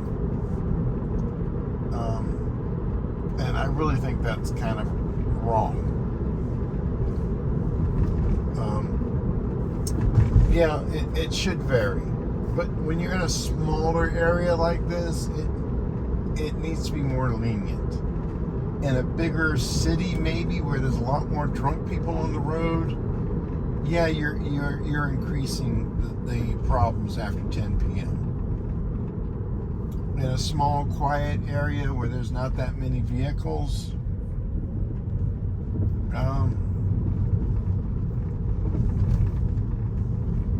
I don't see that an issue.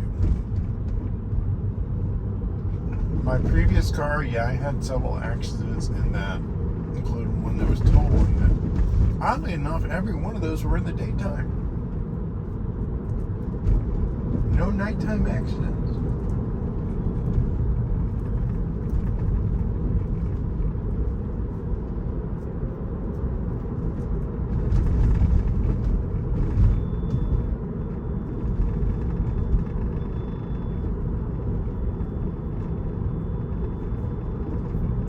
We're still on technically 0 interventions except for me disengaging to get the car to slow down a little quicker as we came into Laguna Heights area there.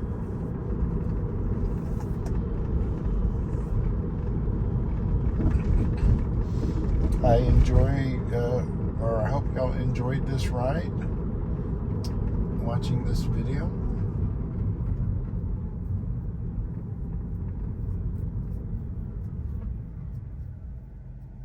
I don't think I had ChatGPT at the beginning of this. I can't remember when I did that last. Does Chat? I can't remember. It doesn't do a timestamp on when I did those. Okay, so I don't know exactly what time those were.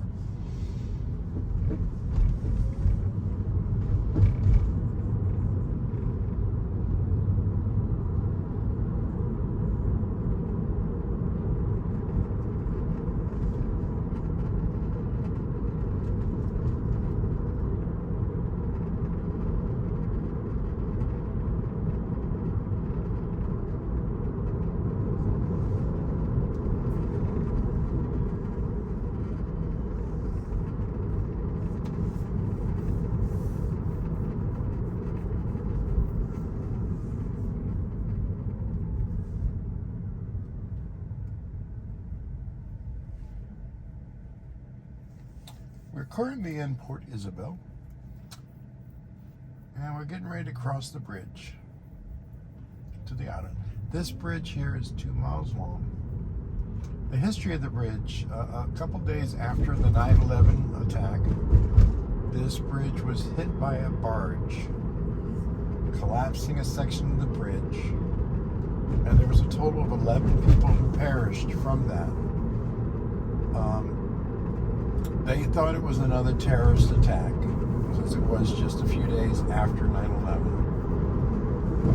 But it turned out to be a drunken tugboat operator.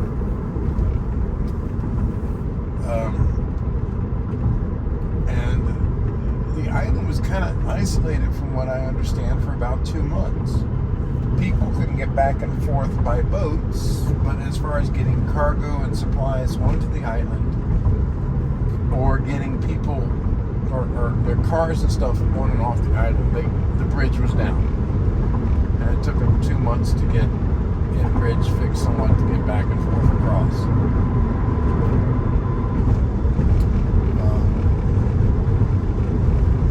So they do a lot of periodic maintenance and checking on the bridge since then.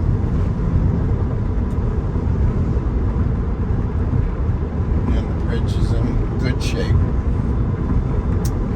For the past month almost, we've had a very foggy, very hazy, couldn't see SpaceX. And even right now, as we're crossing the bridge, I'm trying to see the lights of the launch tower. And I don't even see those lights through the fog from here.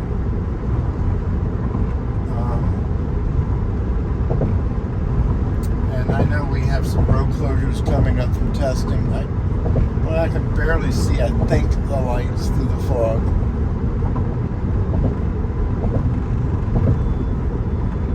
Yeah, I can barely make them out. Hopefully it clears up. They're talking about maybe a launch this month or next month. Not sure exactly when. It'd be nice if it would clear up to be able to see that launch. The last launch was incredible, but couldn't see anything until it got over a cloud layer from the island.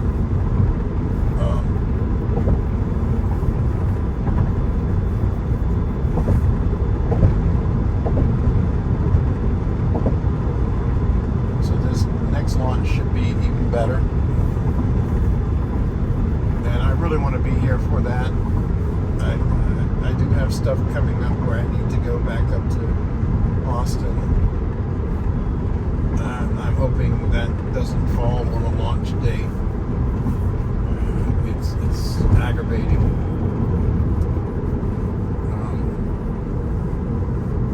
To try to schedule these things around, it's not convenient, but it is what it is. It is now 9:59. We're almost at our destination, so I'm not going to make it before 10.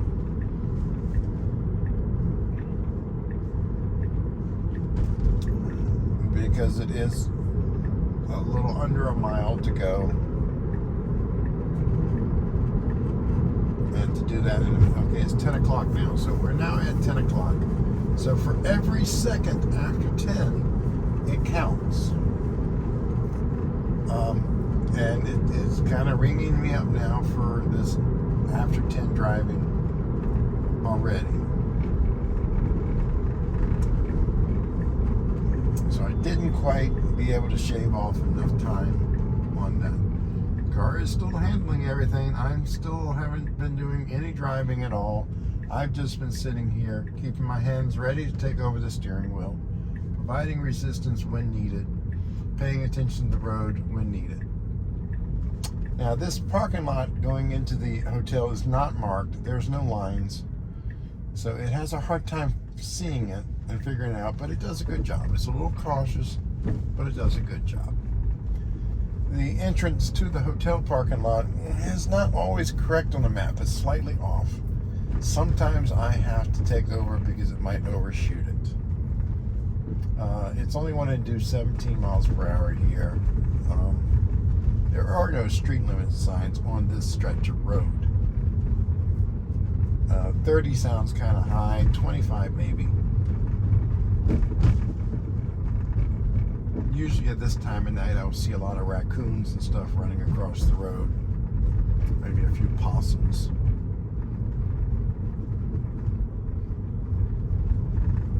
And we're coming up, and will it overshoot?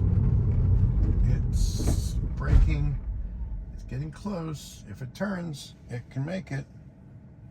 But as you can see, the map thinks it's a little bit further. If I nudge it a little. Okay. It doesn't see this entrance. Like I say, it's not really clear. And the map really shows it further down than where the road actually is. This line needs to be moved. Navigation issue, map issue. That's the only issues I'm seeing is navigation and map issues. The navigation and map is also where the speed limit issues come from.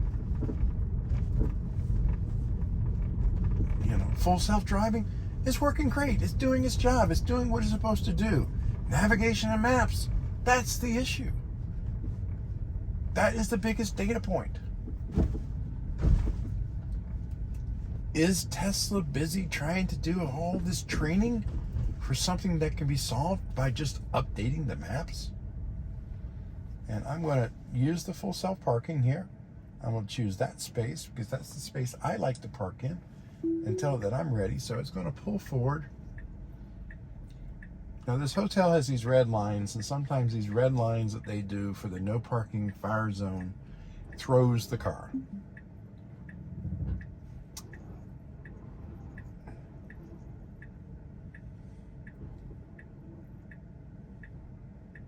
And yes, I would be doing this faster myself.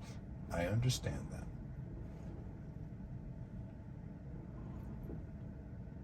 But of course, I don't really get it dead center all the time. And it is completed. Okay, I'm going to plug in first. That way it can send up its data and go ahead and ding me for the after 10 o'clock driving.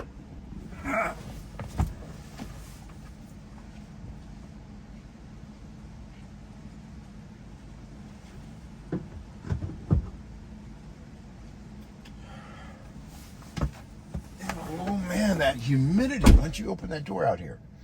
Okay, we are started charging. First, let's go under service here, or under software here, I mean. We hold here, and then we type in service. And this gets us into the service menu here. And I did this earlier at the supercharger in Kingsville, so I'm just showing this difference here. Because we're not at a supercharger now, we're at a regular high. So we're going to look at the high voltage here. We're going to go under charging and see what the difference is. Charging. No, right there, charging. Okay, this is showing we're on 209 volts AC, 48 amps single phase. It's giving us all the stats here. The pin temperature, DC pin temperature.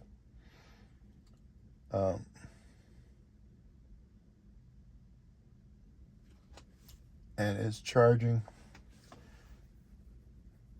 so we can see how our charging is going here and exactly what we're pulling.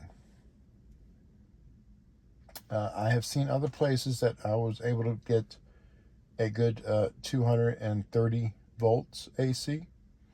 Now these destination chargers are kind of out in the parking lot away from the building, so we're dealing with the wiring, the cabling, running all this distance. So the further the cable runs, it loses some of its charge. If this was closer to the building, which is also a reason why I usually choose, and I did choose a further one, didn't I? Not the one I normally park into. I'm usually 2 spots over. I just noticed that. I'm tired. But yeah, if we were closer to the building, the electrical run would be shorter and you might see a higher voltage and get a little bit more miles per hour. Right now this is doing 37 miles per hour, which is good. 39 miles per hour is good. We are down with only 34 miles of range. I have it set to do 100%. It's anticipating 6 hours. If I go to sleep for 8 hours, if I leave it at that, I'll be 100% charged. And right now, I am currently at 13%. So yeah, off of 240 volts, 6 hours, Tesla Model 3, yeah, that's more than enough to charge up overnight. Well, the HV system, we can look at all that and see how that is running. And like I say, if I go into the health test, it gives you directions on what to do to set it into there. And what that would do is turn on the heat and drain the rest of the mileage out of the battery, and then charge it all the way up to 100%. Could take 8-9 hours, depending on how low. I would want to be a lot lower before I do that, because it's going to take quite a while for it to drain those 35 miles using the heaters. But yeah, I would want to be at a higher or lower battery before I do that test. But this is where you go into the test, and you just follow the directions, and then you go to bed. Next morning you come in, you'll see what your health status is of the battery. But under here, and you can go into AC, thermal actions. You can do test the HVAC performance, and it will go through and run through a test and let you know if there's something needs to be cleaned. Sometimes the radiators in there, the coolant needs to be cleaned. You can also go into the driver's assist, check the cameras, the status, and all that stuff here. This is showing the angles for the adjustment on the different cameras and stuff. I don't think there's any way you can manually do that. Camera preview, clear camera calibrations. You can do that yourself without getting into this menu.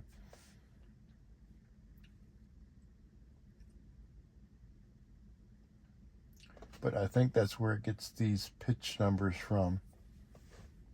And this information here, camera type. And we also can, do the camera previews. This one gives a little more detail. Okay, so this is kind of interesting on the camera previews. You can see where you can change the pitch. Let's see what the camera. Hey, hello, how are you doing, YouTube world? Go to the wide. So this is probably where it figures this line here. We can see that's right there at the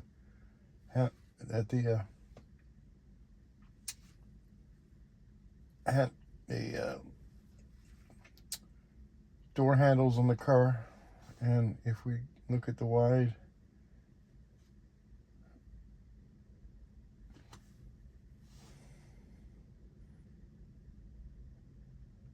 so it looks like that's almost the same area for the narrow.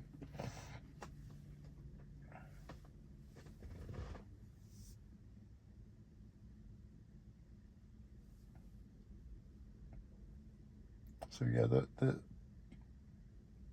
pitch verification seems to be only on the 3 right pillar door. Okay, I'm looking at these specs, and these look like just dead dots.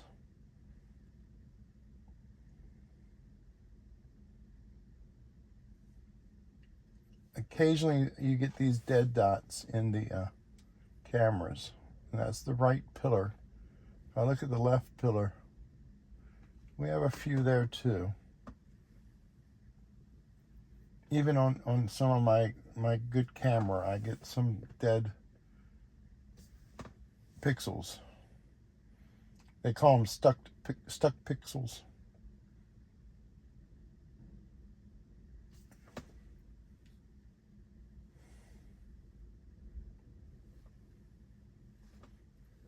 So yeah, you can see those on there. So that's kind of interesting. Let's X out the camera preview. If I go back up to here, sensors, you can view the different sensors on your car. I still have the ultrasonic sensors, so that's these here around the cars. And also to let you know where your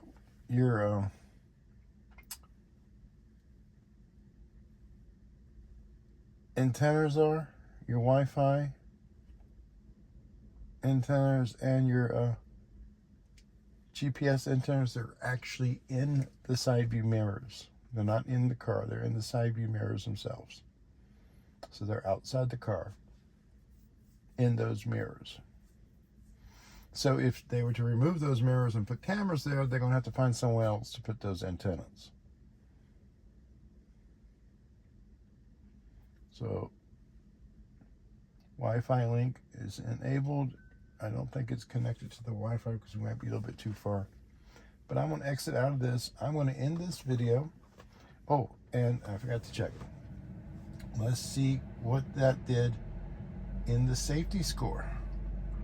We're at the safety score. Let me get off of Wi-Fi because I'm too far from the access point. Okay, we're still at 99, so it didn't kill my overall. I have a whopping 9.2 or 0.2% for late night driving, but I still have a day of 100, so that's good.